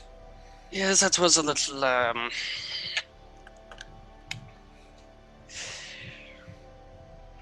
not exactly an uncommon occurrence in my life.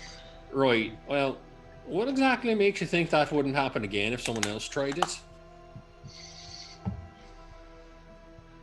I mean, if this person, whatever percentage of a king they are, third of a king, 50% of a king, your government I is can't take it fucked, seriously okay? when we're talking about that. Your government is fucked up. Let's just get that out of the way. If whoever it is wants to try to carry you off, then they're going to have a hell of a time doing it. So, I mean, yeah, I don't see why this would be any different than that. Just, different face, same hammer sort of thing. Plus, now if I want, I can make a magical hammer and have that beat the shit out of someone. That's a new trick for me.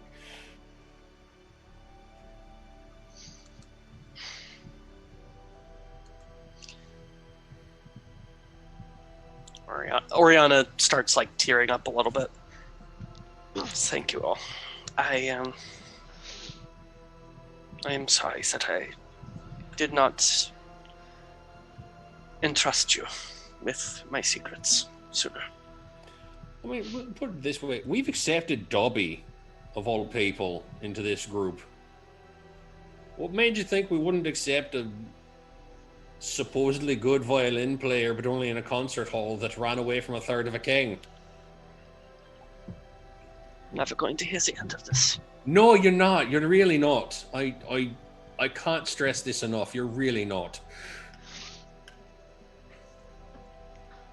I mean, I'm still trying to picture what a third of a king would look like. I think it's just the legs. I think it's just I the mean, bottom leg. Would it be just missing the legs? No, It I might- think it's well, just. well, it Well, might it depends just on be, if he's on the top or the bottom. He might just be the head. like or like a the, like a what if bust he's of the like a torso? statue, like about much of That- them. that's So, fair, he so- could just be so the you got the torso. crown. The crown's the important part. So it's just 3 torsos in a room making decisions. So, I mean, if they're missing legs, running seems like a away very is, inefficient body, though. 3 torsos. It's quite inefficient. Or maybe there's one of them is the head and the torso, and the other is the arms, the other is legs, and they just sort of come together in just some sort of kingly by their powers combination. combined. Yes, by their powers combined, they form some sort of Mein Super Gott. King. yes. Mein Gott. They form some sort of monster slaying contraption. I really want to say Voltron right now, so out of character, Voltron. So if we're done with share time now, I got things to do. Well, we all have things to do, and if we're all packed, I say we get out of here. I agree. And I'm ready.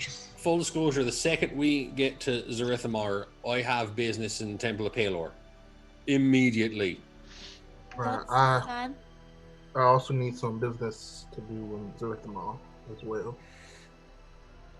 I have a flask that needs to be refilled. Make sure that is done. We can take care of that as well. You might want to see if you can get that enchanted so it can hold more. Would be a thought. Well, shall we travel? I say we go. It's a long way to the Cursed Wasteland.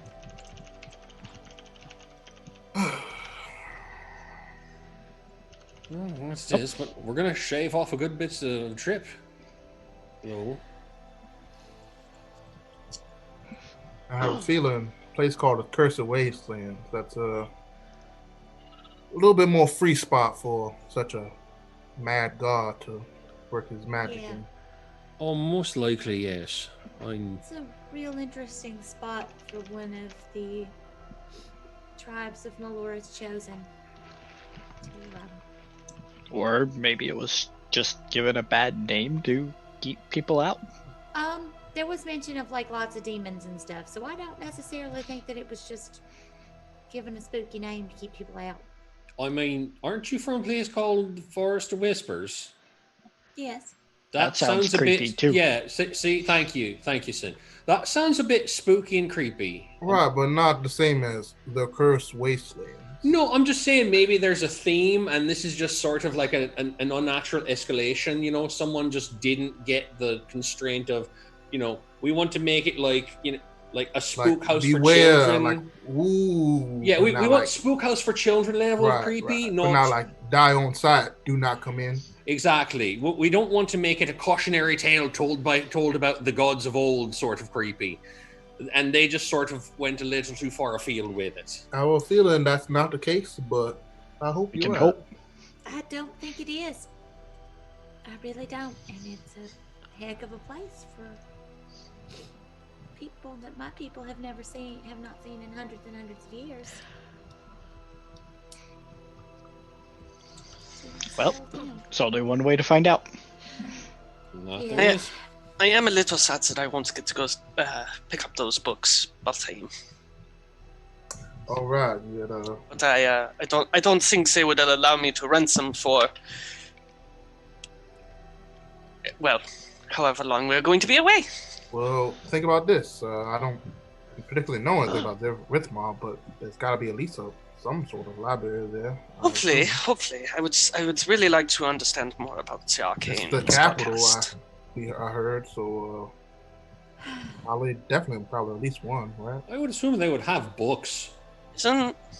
I mean, fairly common. Oh no, wait, we are going to Zerithimar. Sorry. Yes. I thought we were going to Zeltar. Sorry. You do I not was- want to No, go no. to Zeltar. Although, maybe I mean, next maybe time you you do. check out a book, don't tell them there's the potential you might be dying very soon. Well, you know, we just got off of this whole honesty is the best policy thing, and now you're telling me to lie. I'm not telling you to lie, I'm just telling Lie you of to omission not is say still a lie. everything. No, it's not. It's not. Yes, it is. Or we could stand But around I'm and not try to having a debate debate morality. about what kinds of lies are bad lies with Dobbie. Okay. Rule number 3: reveal nothing. Wait, what happened Wait. to rule number 2? Thank you. Don't ask. We've had We rule don't have number time. 1, rule 1, rule 1, rule 1, rule No, 1, rule Players 3. to rule 1. Okay. Okay. Well, if you people want to debate, I'm gonna go find Aaron. Oh no, not at all. I would rather cut off my own arm than debate morality with a Dobbie. So I say we pack up and go. Yes, please. Yes, let us get going. All right, so you guys start packing up your things, Yep. and you head back to the room. The door is closed. Okay. Kick it. I kick the door. I'm gonna listen. You at kick the door? No, don't let him. Is that what you're doing, Dobby? I would like Yes. to listen at the door. Apparently we're gonna hear Uh, foot. Okay, well, But too if busy Dobby with kicks Dobby it- kicking it, except the door doesn't go inwards, it swings outwards, so you kick it, and a loud bang! And then Dobby! after That's gonna get their attention. Why? a moment, Hi. No time to waste. I'm trying to hurry up and get the fuck out of here. you see I'm gonna like scooch away from Dobby. Yep. the door opens, and Fulton looks out, and he says, "Oh, you're all ready?" Yeah, sorry about the noise, but as you And may Dobby, have already made I want you to aware- make a deck save for me, please. Okay.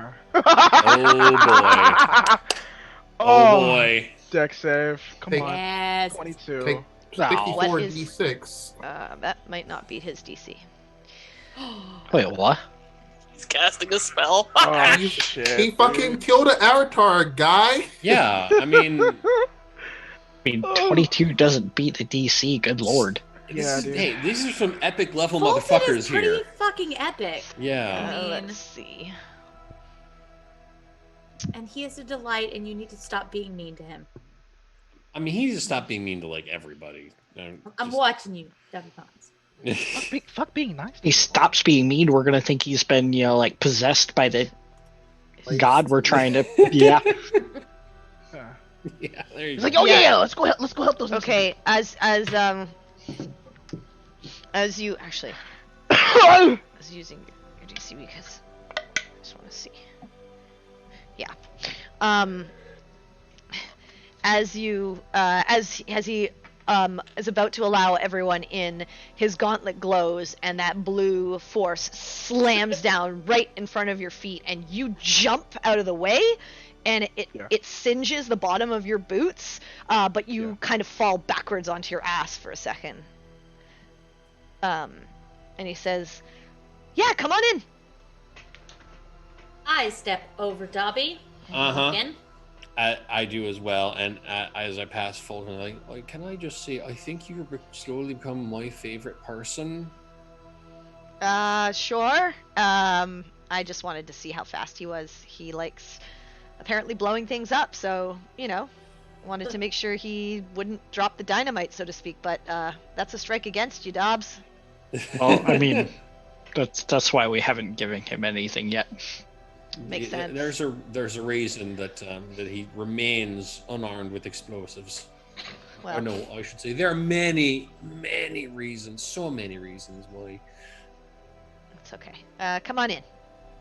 You could have just knocked instead of, kicked at the door. No, we were planning, but then he just up and kicks the fucking door. Yes, that was the plan. All right. Yeah, come on in. Aaron should be over there ready for you. And he lets you guys in, closes the door behind you, and then Aaron looks up and she goes, I see you're ready then. Is there anything else you need before you go? Because you won't be coming back here, at least not for a long while. We are going straight to Zerithimar, yes? That is correct. All right.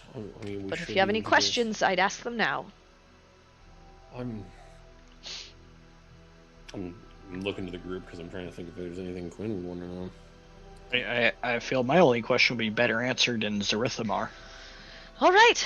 I just wanted to give you all the opportunity. We don't necessarily, and she looks to the rest of them, get together all that often. Oh no. My question is, what? How many people are going to be trying to kill us down there? In Zerithimar? Yeah, like ballpark, like 20, 30 people. Why would anyone be trying to kill you in Zerithimar? I've never been to Zerithimar. I don't think anybody's gonna want to kill me there. You mean in Elithar? I mean, if you do something stupid, a lot of the guard might want to arrest you and put you in prison. But if you're just passing through and buying the things you need to make your journey, you should be fine. Oh, okay. Speaking of the journey, it's a city, not a wasteland. A very prominent city. Journey, yes. Okay. To cross the wasteland without, immense risk of death. We'll get to that once we get there. All right. And then the sucking out the life thing, is that is it like a straw where it sticks into you and it sucks you out, or is it like a what? It's a desert. It's a desert. Hot. You know what? I'm gonna do us a favor here, and I'm gonna cast Hold Person on Dobbie. Yeah. Does that prevent them from talking? Yeah, it paralyzes him. Yeah, they just turn to the Tin Man. Okay, Dobbie, make a wisdom save. Oh boy. And this is where it comes. I have shit wisdom. That is. Yeah, you are paralyzed. Punk with the shit wisdom. As you just, Erin watches you cast it and she giggles. That was good. Thank you.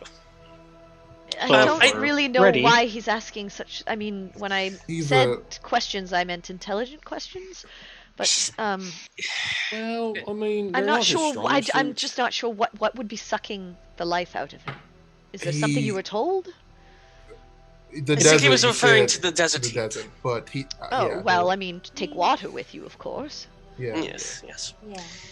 I did have a serious question, though. Do you know of any places? She goes over to Dobbie and just pats him on the head. Do you know of any places in the city that might sell books on magic or They're there, little items? One. They're there. And then she turns to look at you and she goes, I'm sorry. There is a library the public one that's open to the majority of the city. There are arcane shops. I'm sure you might be able to find something that you're looking for there. Thank you. All right. Anything else? And she turns to look at the rest of them, and Lex just says, "Well, good luck, and let me know if you need anything. I don't know if I'll help you. Depends on the day, I suppose. But, yeah. You know, if you're in the shit, give me a call, I suppose. Lux as well. And then we'll see each Jill other in Shackles. River End." Rihanna looks a little like, meh.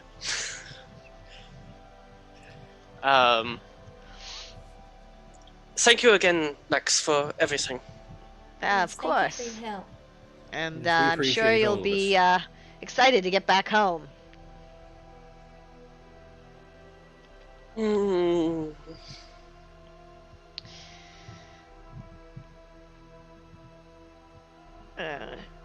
Kane and Freya just look over at you, and Kane says, "Good luck. It will be tough, but if you do need something, contact Lex. She will contact us, and we will see if we can help you. We have our own duties, but this is important for the entire state of being of the world, so if we can provide assistance, we will." I appreciate that. Absolutely. We will do our best. Good. Then, Aaron, you'd better take them. It will be later in the day there. Right, and I cannot dawdle. I have business elsewhere, so if you're all ready. And she begins drawing runes on the center of the floor. Cool. Okay. I'm gonna just pick up Dobbie. He's probably it's only last. At this point, he's probably unparalyzed. He comes out of Okay, it. let's say. I was make sure you can, take it there. I wanted to pick him up, like, just under the arm.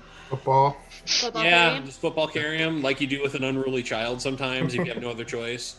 Like, just right there. But yeah, if he's unfrozen, then I will not bother. Okay, yeah. So she takes her time to complete the chalking of the circle. And hang on, I just want to see something. See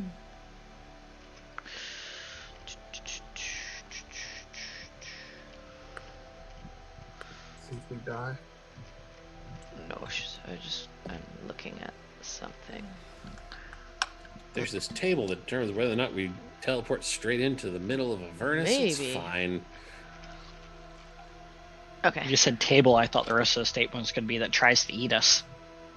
Mimic! Mimic teleportation circle.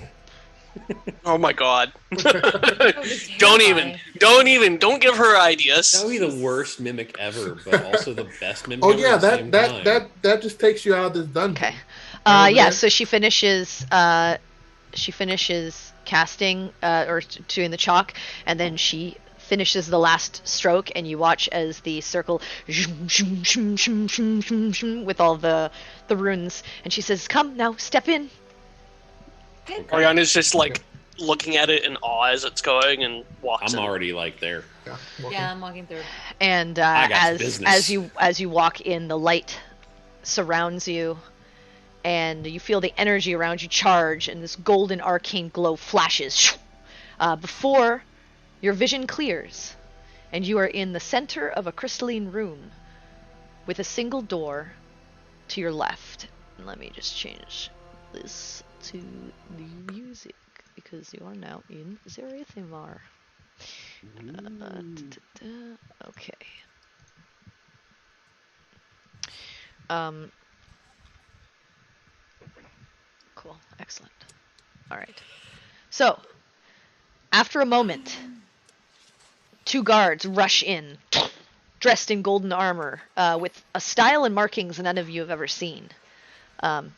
You see Erin step ahead of you and hold her hand up as they reach for their weapons. I'm sorry for coming unannounced. Please give my regards to His Majesty.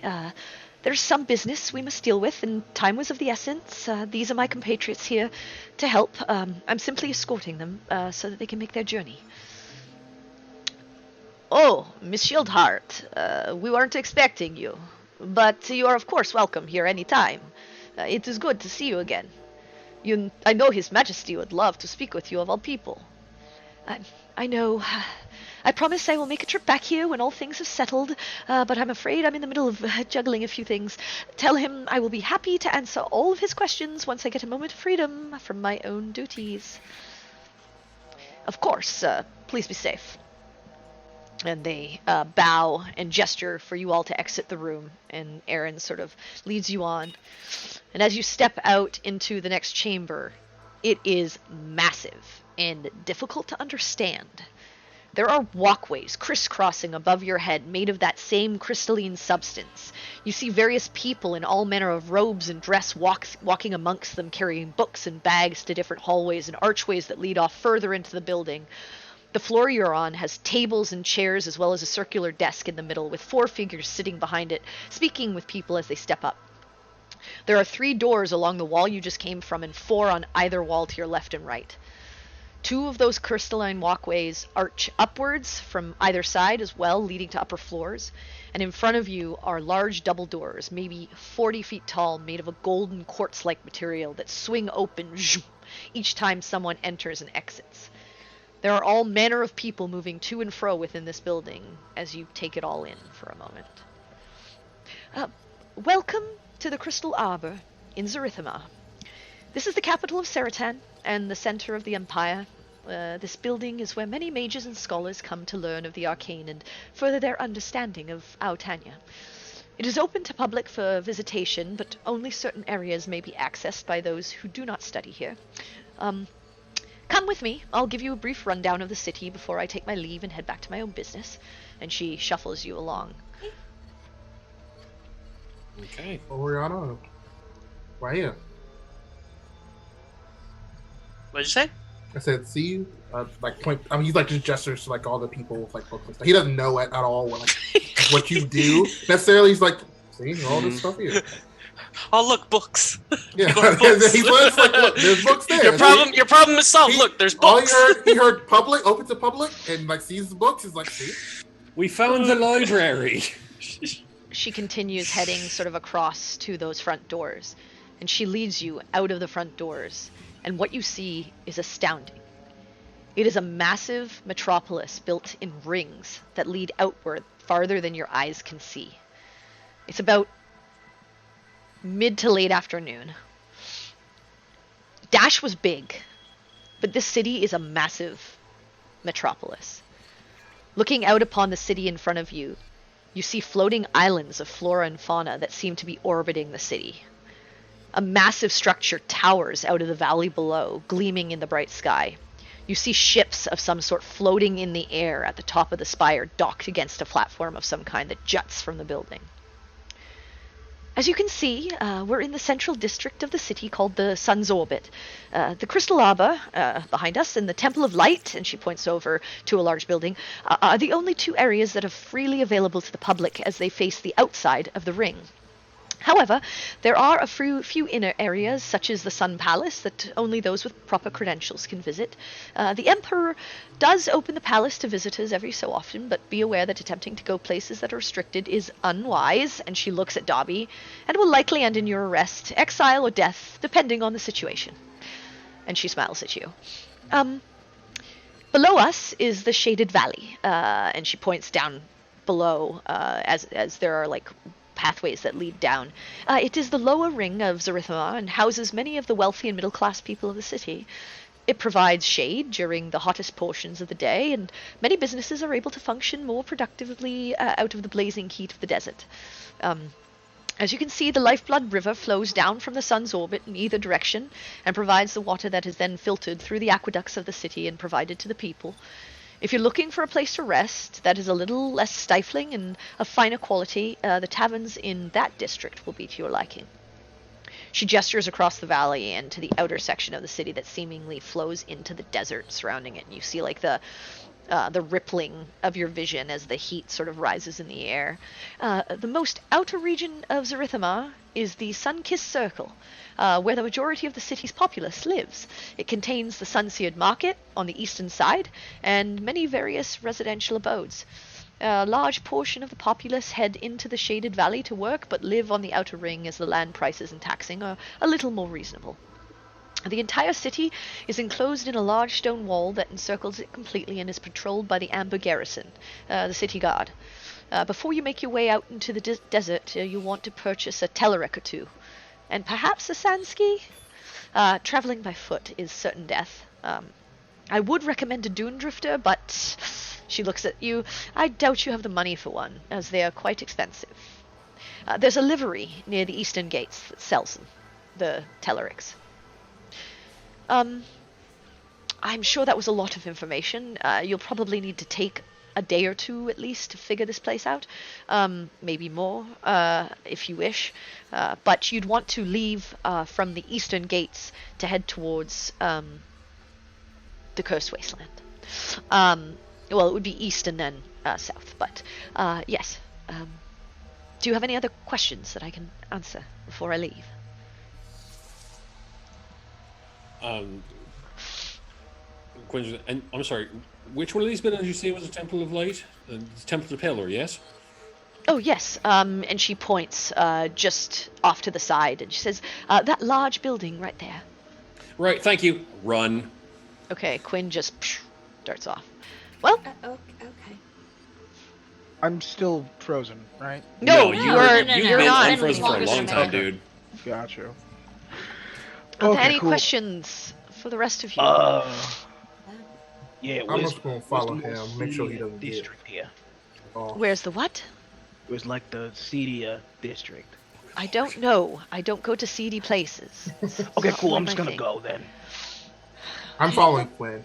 Okay, Just so so- Baltaim, you're heading off after Quinn. So he She, doesn't get she lost, just turns right, to the rest of you and she says, well, I guess if you don't have questions, I'll at least give you a few tips. If you're traveling the sands, try to sleep on rocky surfaces. Don't travel at night. And if you feel vibrations, stop moving and try to be as silent as possible. Okay. So, sleep on rocky places? Yes. There are Don't things that travel burrow at the sands night? that you do not want to deal with. Makes Okay. sense. If there are vibrations, be still. And quiet. Also, DM, just for me, I got Sunkiss. I think there's another word there, and then Amber something else for the guard. The Amber guard? Garrison is Amber the guard, Garrison, and then and the Sun-Kissed Sun-Kissed is Circle is the outer Sun-Kissed Circle. outer ring of the city. I was like Sunkiss outer ring. I was like, I didn't. Okay, so Sunkiss is the outer ring. Sun-Kissed Okay. Circle Yes. is the outer ring. Yeah. Which is the only The place we're sun's allowed. orbit. The sun's orbit is the inner ring, and Sun's then orbit, the shaded valley, valley, is the lower valley. Sun-Kissed That's like the Circle. middle Is of the below. city and goes below. Yeah. Okay. Right. Well, if you're all good, then I believe I will take my leave of you, and I wish you the best of luck. And hopefully, the faith that the rest of my group has placed in you is not misguided. We hope to prove that true. I hope so as well. And she just nods at you and turns around and heads back inside the Crystal Arbor. Thank you for your help. Of course. Good luck. And you are left to the outskirts of the sun's orbit. So what are the rest of you doing as you watched Quinn and Baltaim sort of dart off? Oh, Should and we and at least follow them and Yeah. set a meeting place as to Yeah, I was where gonna to say. meet. Yeah, Dobbie's already gone. All right. So Dobbie, Should we set a meeting place and Dobbie, stick where did you together? head? Dobby is asking people like, where's like the kind of like, but well, okay, so Sunkiss is the outer wall. I feel like that's more where the slum area Yeah, is. it's probably like where the less Residential residential he's and gonna- the sun-seared market. So is Okay. Dobby just walking up to people like, "Excuse me, where do No, I find?" I mean the he seedy part of listened the to her. town? He Or listened to her explosives? say where it was. But so are Yeah. you? Is that where you're heading? You're heading across the shaded valley to the sun-kissed circle. Yes. Okay, so Dobby's just gone blazing ahead of everyone. You don't know where as he ran off. And you watched Quinn and Baltaim head off to sort of your left hand direction Yeah. to a large building. Yeah, and Quinn is running as fast as a man wearing some fairly heavy chainmail. You are could feeling the possibly heat run. is intense and it is not feeling great. Yeah, You are. Yeah. You're going to be probably winded when you get there, but that's fine. that's fine. All right. Um, And yeah, the rest of you are feeling the heat. It is stifling. Does Quinn sound like Steiner when he's running from like Yeah. Final Fantasy IX? Yeah. Totally, yeah.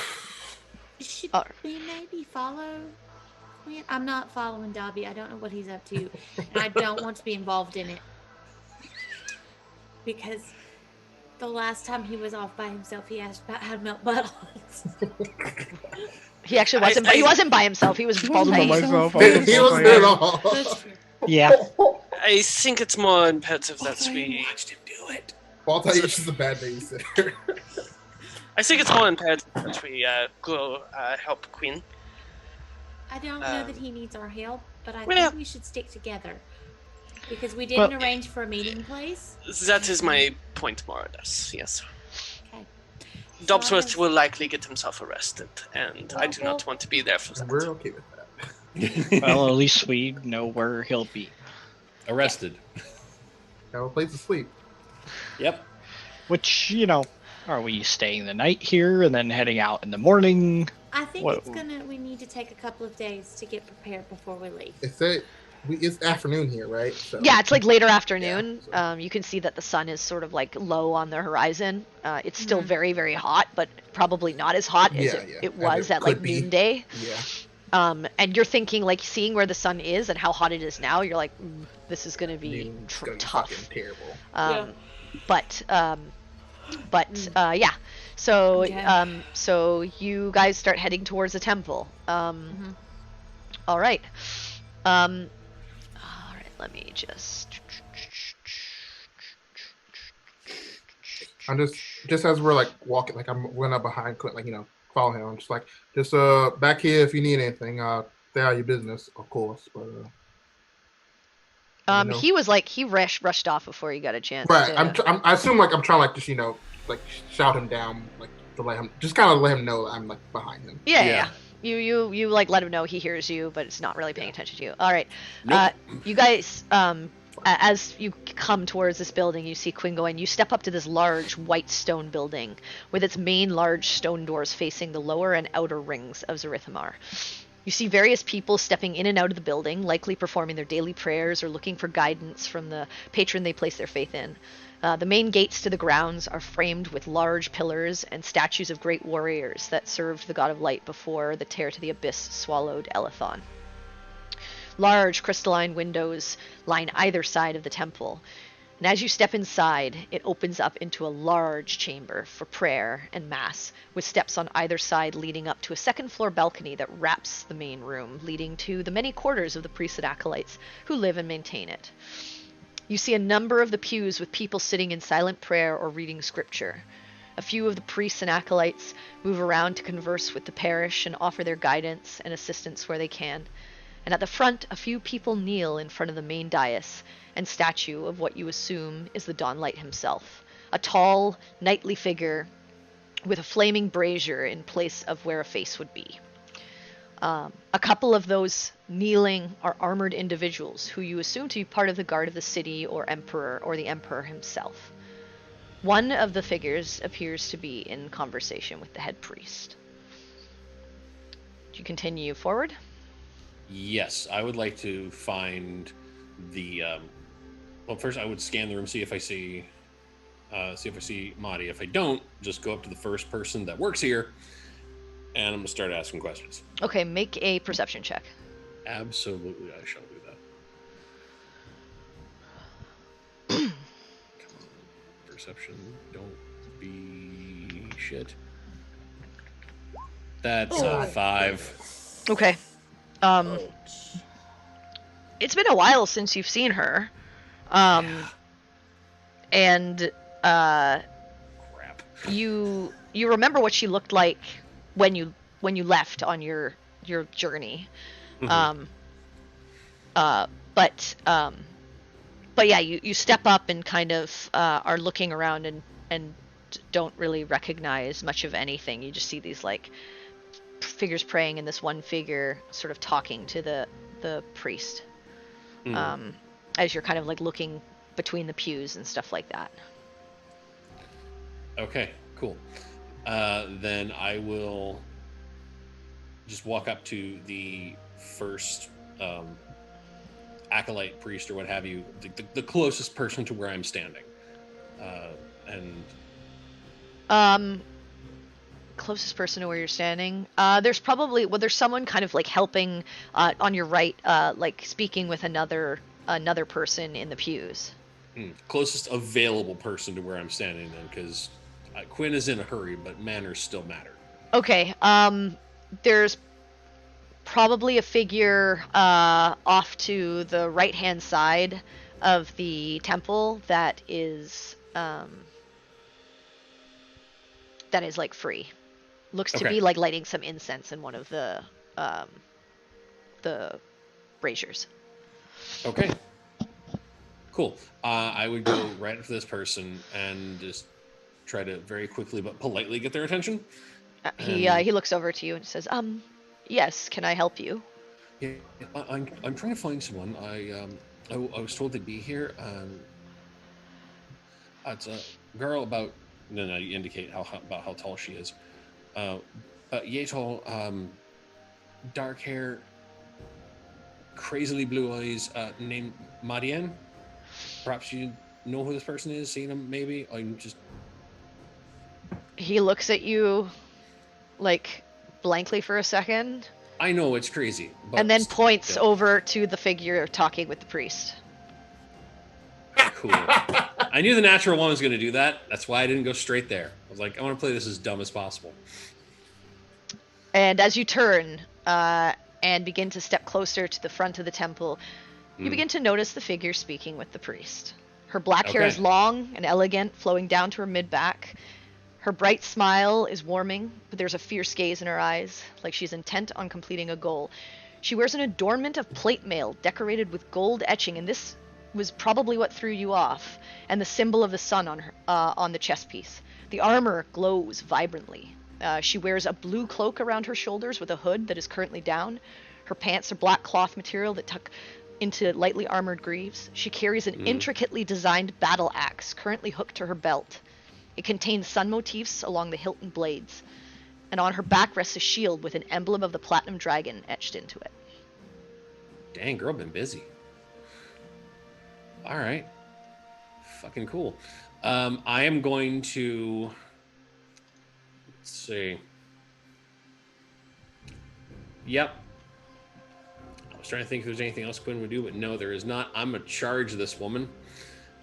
And I'm just going to be like, just start yelling her name as I run up to her. And I'm going to tackle hug this person who is very heavily armed and armored. Nothing can go wrong. Oh, okay. I thought you said Natty, not Maddie. Maddie's on the back. Go ahead and make a, I'll say, go ahead and make an athletics, I guess. Sure. Let's do this. All right. Here goes 13. Okay, you go to tackle this person and yell, and with a speed that you've not seen, she sidesteps, grabs you and tosses you in front of her, and you go crashing onto the floor. And she goes, "What the hell?" And she looks at you for a second. Yeah. And it looks like Okay, she's covering the priest for a second, like she's defending him. Mm-hmm. And then she says, "Who are you?" And then she looks down and she gets a bit like, "Quinn, Hi. what in the blazes? What in the blazes? You threw me, girl. You charged me! And I haven't seen you in at least a month. Well, you don't charge someone when they haven't seen you. I was never told that before. When do you do that in polite circles at all?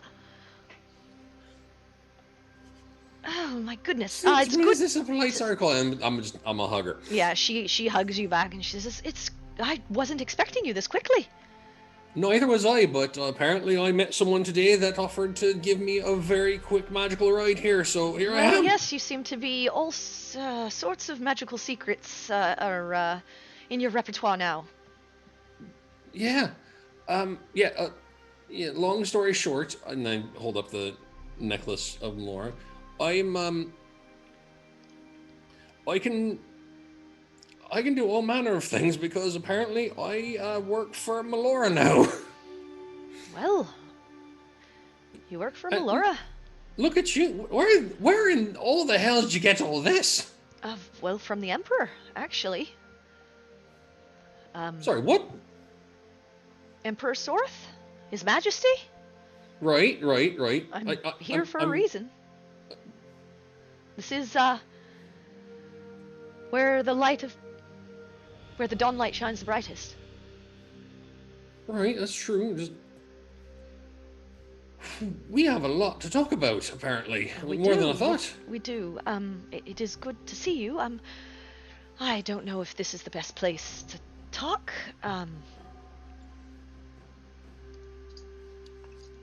Perhaps we can find a place we can sit and have a conversation. I would absolutely love that. Yes. I did not know whether you were alive when I left home. I didn't know that you were alive either. Yeah, I kind of left like a fucking idiot. Well, that's what you've often done. It was that tracks impulse for me. But I'm happy you did. I'm happy you did. And she looks a little forlorn. She says, we can talk about this when we get somewhere with a little bit more comfort, I think. A place to sit and rest. I can tell you what I know. That would be fantastic because I know precious little myself, so damn it, it's good to see you. It's good to see you too. I thought you were with people. I am. I ran in this direction as soon as I knew this is where the temple was. I assume at least one of them. Oh yeah, there he is. And then I look because I know Baltian was yelling behind me, and Quinn's just now processing that. She pats you and she says, "Well, you need to work on that stamina, I guess, huh?" It's fucking hot here, girl. Putting on a few pounds there. Pounds of fucking armor, perhaps, but Jesus, whoever that is. And she waves to you, and then the rest of you coming in, and she nods and smiles your way. She says, If "Hello." I see him talking, I just kind of stand there. Oh, okay, they came up to us. Yeah, she's walking Okay. with him. You must all be the ones who've helped Quinn here. I hope he hasn't been too much trouble for you. He's a bit of a shite. That's more to put it. He's a good character to have around, though. Good character of heart. I mean, we have worse. You don't have to sugarcoat it, son. He likes to act before he thinks. Yeah, Well, that's true. That's He's Quinn impulsive, for you. but it's in a good spot. That's good. I hope you temper him a little bit. So we're kind of more similar than dissimilar. So Oh boy, you're in trouble. I'm starting to regret locating you. If you're the most level-headed of the bunch, I worry. I'm not No, sure. no. I don't think I would say It's that. probably Peregrine or Cinric. Oh, good. Well, we were just heading to grab a drink, something to eat, perhaps, and Food and drink, have a you little say? chat. Well, I you got his assume attention. that you're okay with everyone else being a part of this. I filled them in on what little I know, so All right, then. Then I will head you to the. We can go to the Shaded Valley. I know a little place that's nice. all right. I'll I will continue following you. Apparently, Let's go then. And she starts walking out of the temple, and heading off of the sun's orbit, and you see a couple of pathways like heading down into the valley, and you continue heading down, and it's a good it's going to take a while, like, and you're looking at the entire city as you're continuing down this sort of pathway and through these various buildings, and she just turns to you and she just says, well, I suppose you don't know much about the city itself, huh? we got a bit of an introduction by the person that brought us here, but not very much. Well, it's probably one of the largest places you'll ever visit. Yeah, it has been so far. Most of the buildings down here are industrial or generally factory or warehouse based. The majority of the markets are in the Sunkist Circle, but there's a couple of shops down here, and there's a really nice pub I love. Talking about the Shaded Valley right now? Yeah. Okay. She says, we're going to be heading to a place called the Gilded Cup. And you continue walking through for maybe about 30 minutes, 45 minutes, and finally come upon this sort of plaster single-story building with a reinforced wooden door. And there are as you head inside, you see that there's like a golden cup on the outside of the sign with some gilding in it, and beside there's like some like a cursive writing, the Gilded Cup. And she leads you inside, and you see like there are a number of crates stacked along the back wall, and there's a fire pit cooking food behind the bar. And she gives a wave at this male dwarf behind the bar before heading over to one of the booths on the side, and gestures for you all to take a seat. Mm-hmm. Yep, I will follow right along. So, Will, what exactly? Where should I start? Right after I left, because that's about the end of what I know. Well, getting right into it then. Well, you know the storm that came by. Yeah, I was intimately familiar with that storm. Well, it was not a normal storm. What do you know of the Reaping? That's a good question. What do I know? If you don't know anything, you don't know anything. I do not know anything. Right. You wouldn't. The entire village didn't. Ma had an inkling something was bad. And I knew. I tried to warn them, but they didn't want to hear me. Didn't want to listen, kept saying I was the cause of it all. I just wanted to save them. Yeah, they never were ones to listen. The storms brought with them the mists and the screams.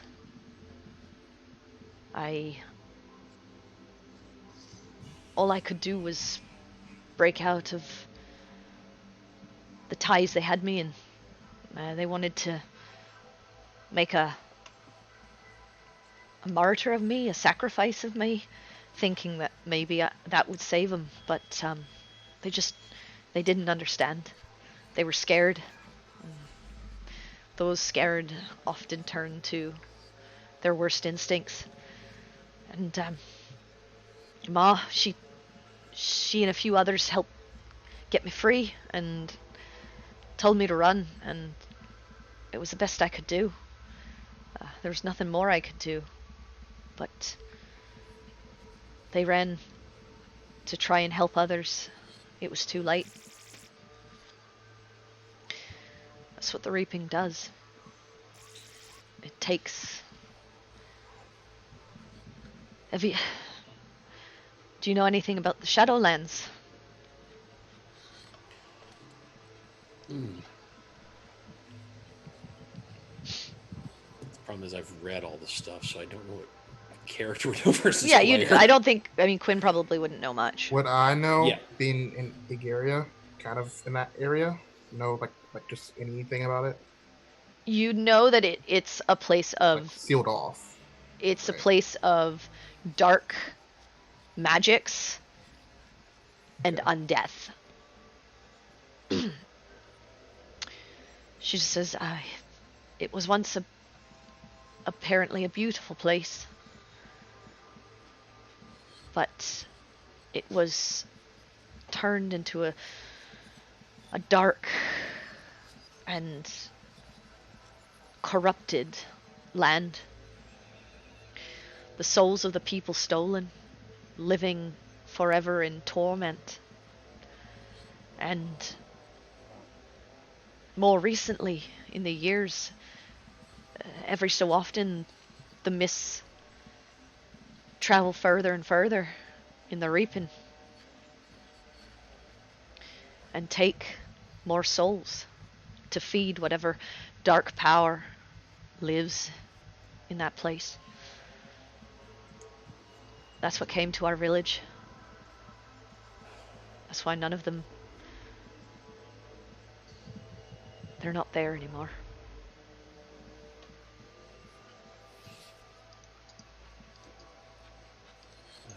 I never should have left. If you hadn't, you'd be with them. And I remember, I came on my journey to understand why I was having the visions I did. I was part of the Sun-Touched that were supposed to try to cleanse Shadowlands, but my group and family were... Our vessel was sundered on the way, and I washed ashore in your village. And the Dawnlight has been trying to talk to me all this time. Remind me of my purpose. So I came to the only place I knew that would give me some direction. A center of his light. Here in Zerithimar.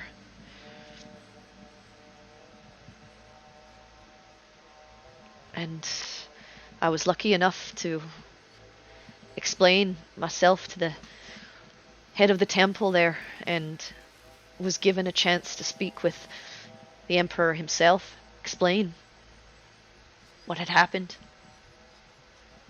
And he believed my story and has been helping me, giving me the tools I need to see this through. That is just amazing. Fine. Ooh.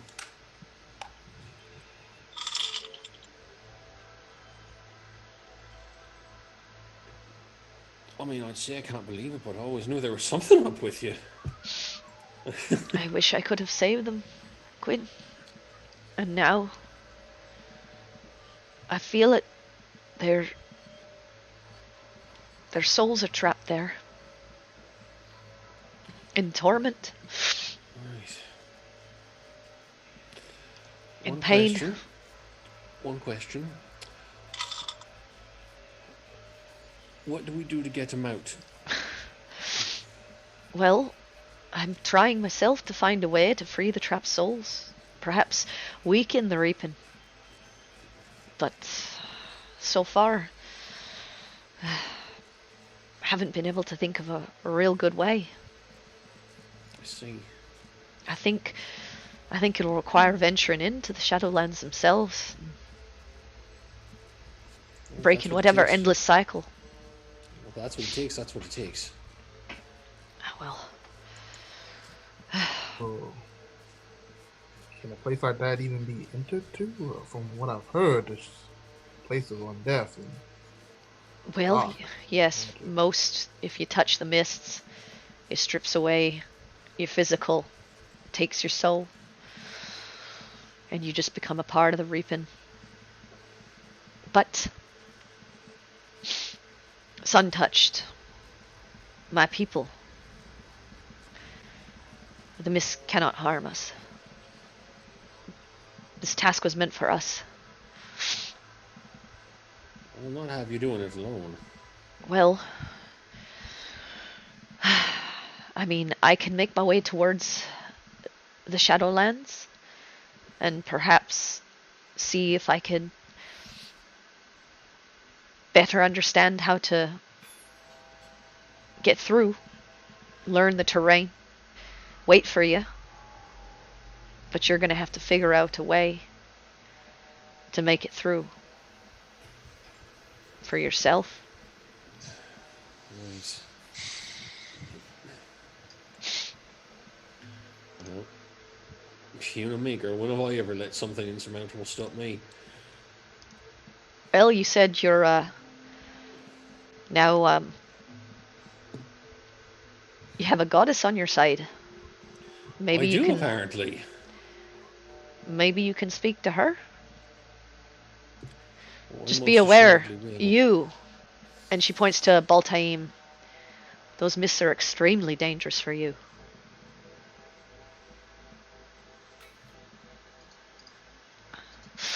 I just sort of turned and looked at him like, I'm not He is not a like your sun-touched. sister. He is of our blood, but of the side that was cursed for their vengeful ways. And so he will need extra protection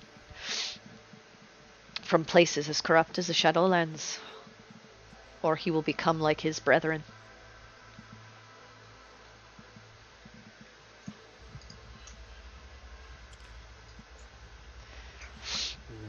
Which I think is a fate worse than your soul being reaped, to be honest.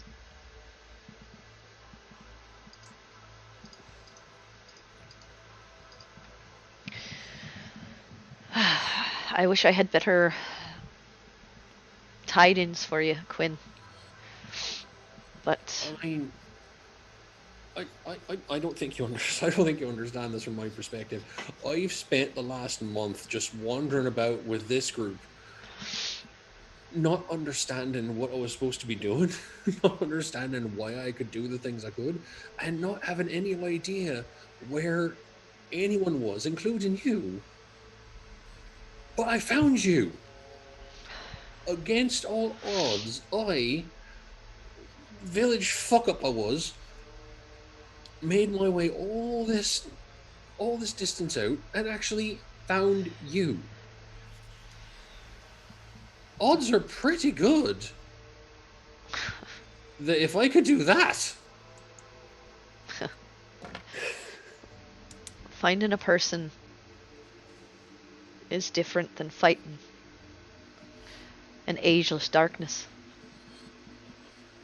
There's never been a fight I wouldn't pick, and you know that better than most. I do. But you often picked fights that you cannot win. I just hope that your recklessness doesn't get you in trouble here. I am trying to do a bit better about that. I'm just...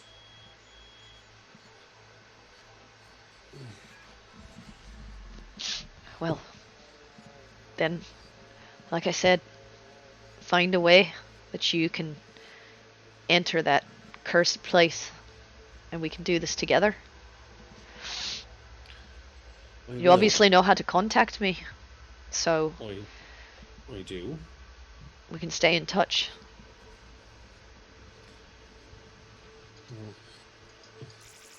Yeah, I can do my best to try and figure out where I can go in without the same thing happening to me. As soon as I do, I'll figure out how I and the rest of us can get in there. We're going to get them back, girl. This is not going to stop us. I don't know what is in the Shadowlands. I don't know what exactly took them. I don't know why.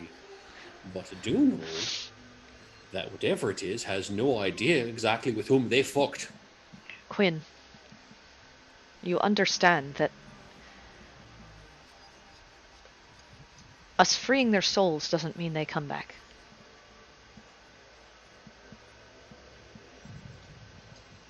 You know that, right? We're freeing them from torment, but they're gone.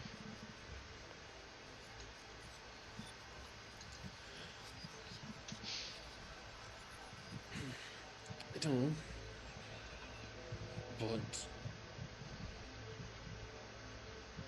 I just want you to be prepared and make peace with that. And it may take some time for you. But I know they're gone, but well, just a few moments ago you didn't. You just thought they'd up and vanished. no, I know. I know now that they're gone. But I mean, that doesn't always have to be the end. I point over at Cynric. I watched this man fall dead, and here he stands. Well, sits and drinks, but Quinn, he's doing. There's a difference between dying in battle and a priest coming and performing a ritual and your soul being reaped by the god of undeath. There's a difference. I understand that. I'm just saying nothing's impossible. I'm gonna put a hand on Quinn's shoulder, just as to like trying to comfort him. Look,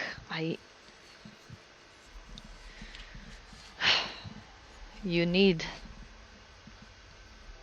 to know what we're going into, learn more about it,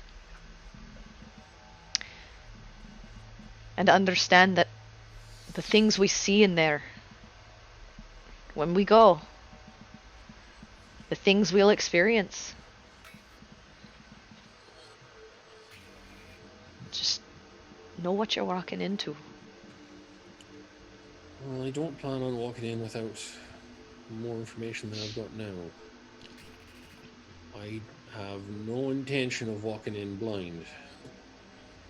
I know I've rushed off into stupid things before. I'm trying to get better about that, especially now where there's so much on the line. Like I said, just be prepared. I want to save them. You will. But saving them means setting them free.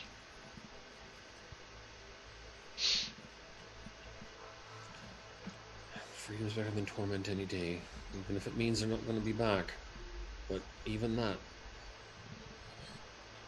nothing is impossible. I agree. I think we can do this.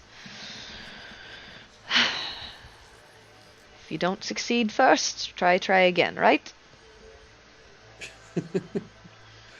That's about it. Well, I lost all my people trying the first time. I'll be damned if I don't do it the second. Yeah. We'll get it done.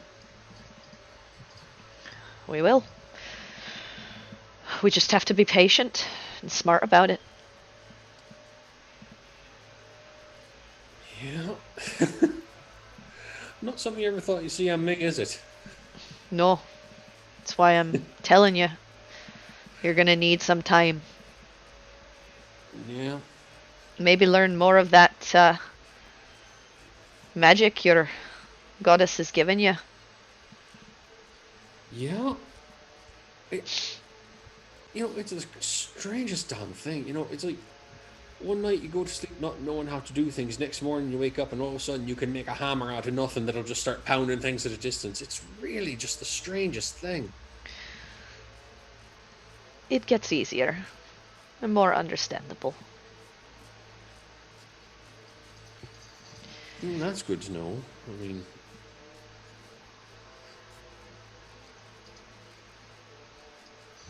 it takes getting used to. That's all I can say about it so far. She calls over like one of the bar staff and like orders some food for the table and drinks for everyone. And they come by and they bring it to all of you. And she says, "Well, so enough about us. How did you all? I mean, you obviously didn't just get here by yourself. How'd you all end up traveling together?"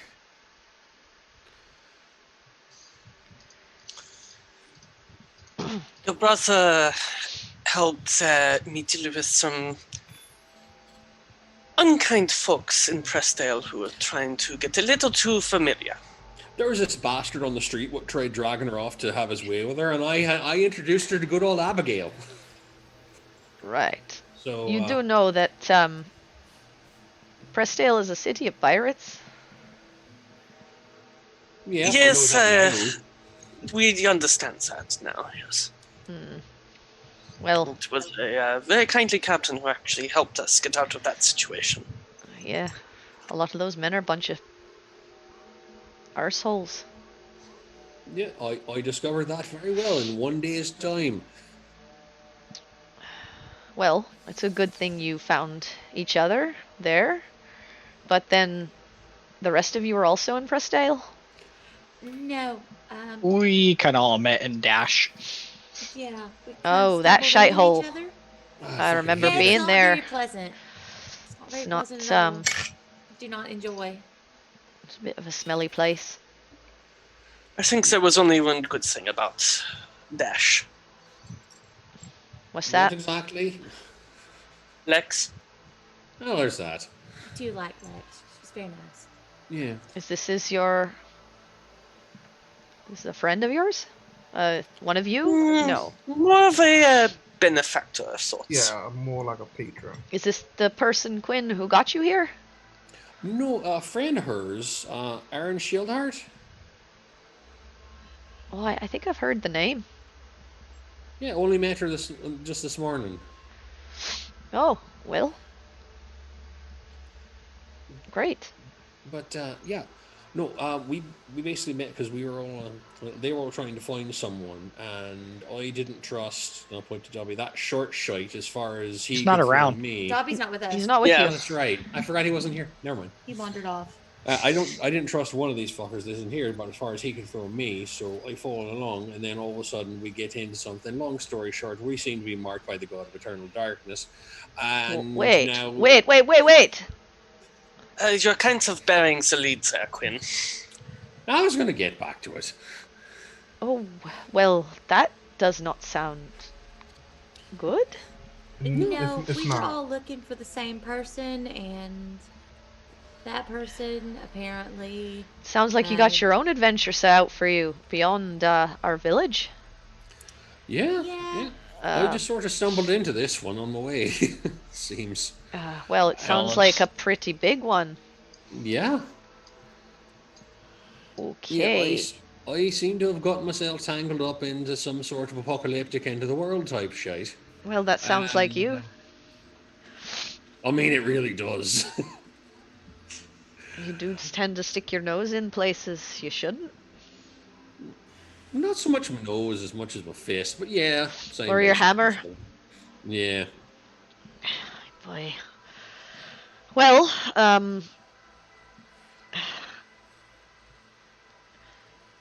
well, there's. I don't know what you need to do for that one. That sounds a little bit worse than. Actually, I'm not sure what's worse. Well, no, it all seems equally terrible. Honestly, I think that.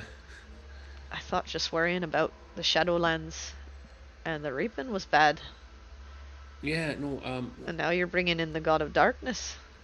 Well, not so much we're bringing him in, more like we stumbled into. Yeah, but you're something marked from by a him, you pointless say. person, and then he decided he didn't quite care for us, so now we're on.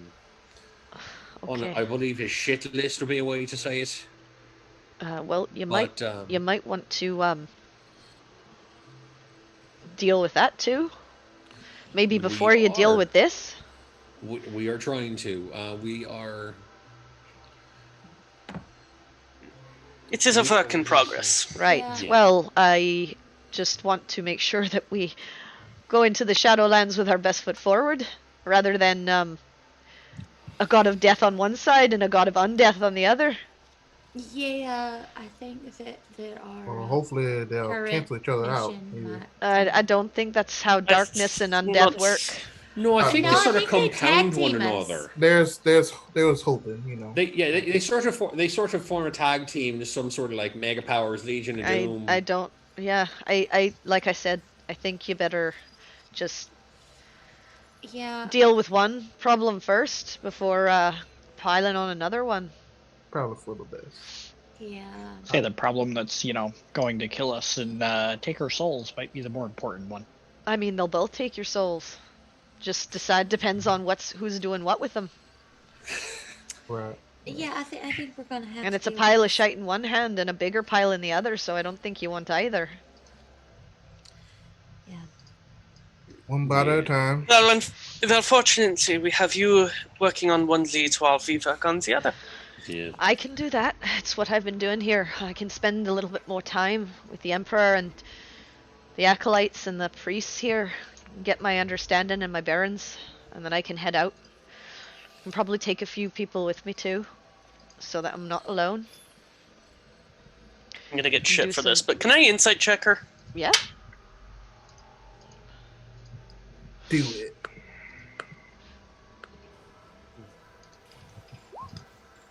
Ooh, 23. Not bad. Dang. She is being completely open and honest with you guys. You can't tell that she doesn't seem to be hiding anything. Yeah. Just it's- seemed weird. Girl arrives in a city, sees the Emperor the next day, kind of thing. He's sun touched. she's It's sun been touched. Yeah, also, but, it's been you a know. month. Yeah, well, No, I mean she's sun touched, and just making sure. Like I said, probably Yeah. gonna get a lot of shit for it. Especially- Yeah, it's fine. Yeah. But yeah, she seems like she's being completely genuine. She actually doesn't seem to be the type of person to even keep much like hidden. She's a pretty open person. right. So I am morbidly curious because the similarities between me and Quinn narrow and narrow every day. Have you seen anything in your travels like this? And I'm gonna try to get a piece of paper and like draw. yeah, you show the symbol. She says, Yeah. "No, I don't know anything about that. I've been spending most of my time here with the guard and the Emperor's advisors and the priests, acolytes in the temple, and praying to the Dawnlight himself, training to get strong again so that I can make this journey." I was just curious from the last thing I heard from my sister. Just wondering if there's a You've connection lost there. your sister? Yes, she is also more so like you than like me. A sun Touched touched. by the sun. Well, she's probably strong. And I don't know much about that symbol, but if I do see anything, I'll let you know. Thank you kindly. Of course.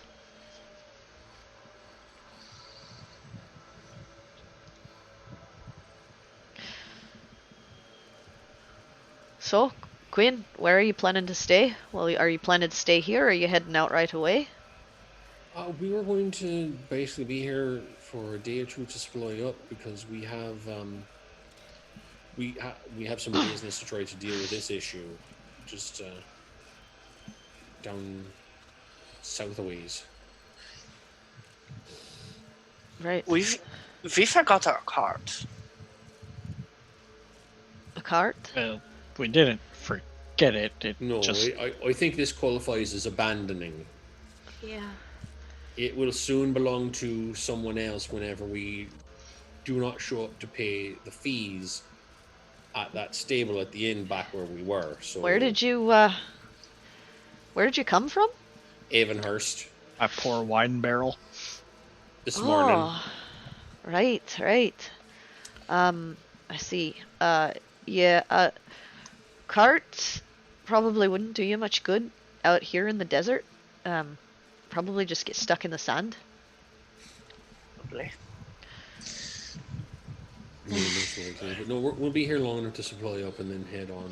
Yeah, we were told to get a sand. Well, you could stay here, or you could stay in the Sun-Kissed Circle. It's really up to you as to accommodations. A little bit pricier here, but as you can see, nicer accommodations. Or the Sun-Kissed Circle, it's okay. There's nothing wrong with it. It's closer to the market if you want to stay on that side, or you can stay on the north or south or west side of the city. There's a few places all over, but just let me know where you're gonna choose to stay, and I can come by and see you off.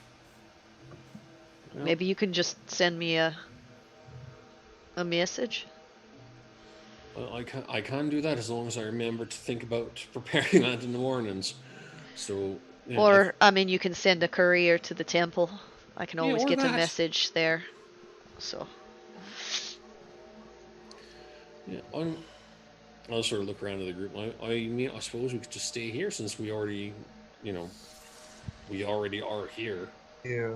Speaking of, can you do that thing for Dobbie? Let him know where we're staying.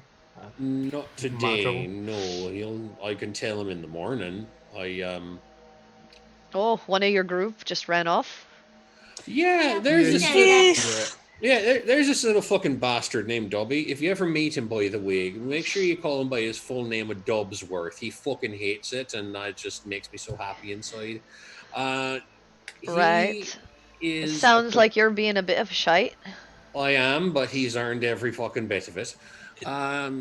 He is. I mean, I know I'm not the best at keeping a level head and being impulsive, but he fucking makes me look like a saint. Right. Okay. Well, if I see I mean, this place, I'm sure you've seen, is pretty huge. But if I see a shite named Dobbsworth, Dobbsworth, yes. Dobbsworth, middle name redacted, puns. the Dobbsworth Ponds. I see a little shite named Little Dobbsworth halfling Ponds. fella loves daggers, has an eye patch. Got it. If You I may see ask- this person, He will He may probably ask- ask you where to find either a place to purchase acids, drugs, dynamite, or prostitutes. Not necessarily in that order, but these are the things he has asked every fucking person he's met, regardless of where or who they are. This is what he's trying to find out. sounds like a We- character. We just fucking met people in fucking Lux Aeterna, people who saved the fucking world, and he asks one of them where to buy explosives for no Oh, you met fucking Lux reason. Aeterna. Yeah, I've had a busy fucking month, girl. Wow. You sure have. Well, I mean, that would have been a busy day so far. Well, I am going to head back. I have still some work left to do.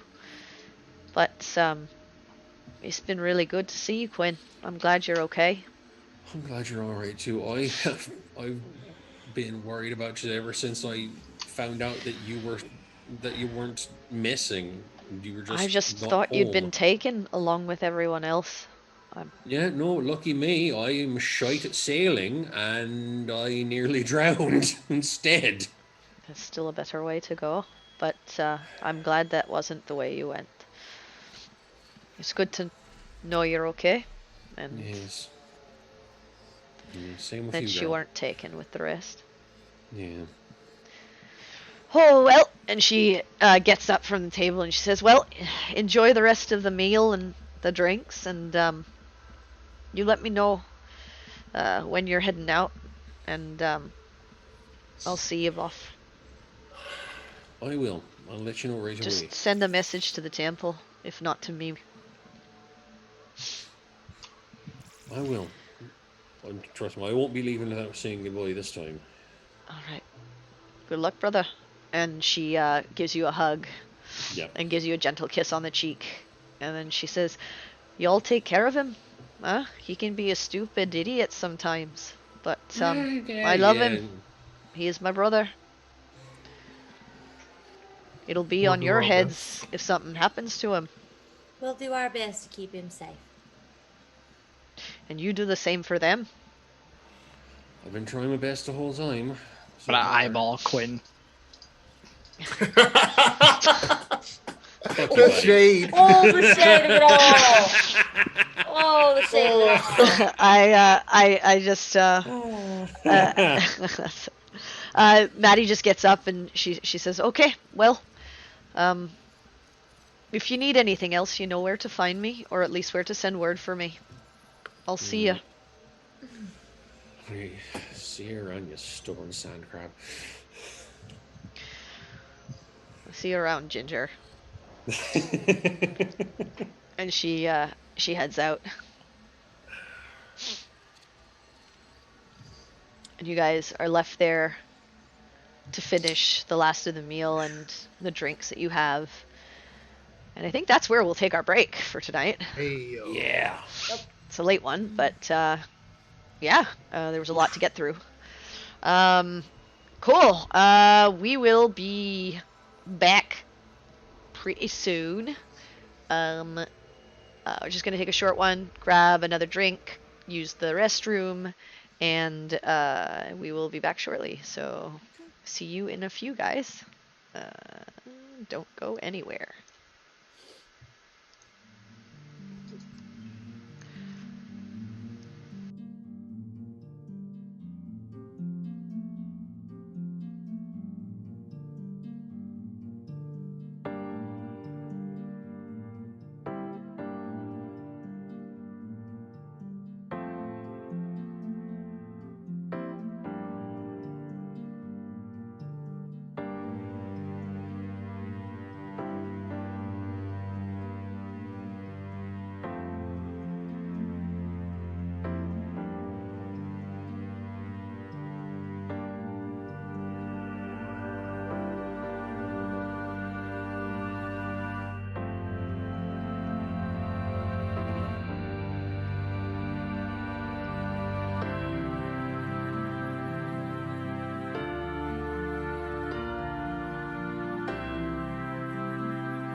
just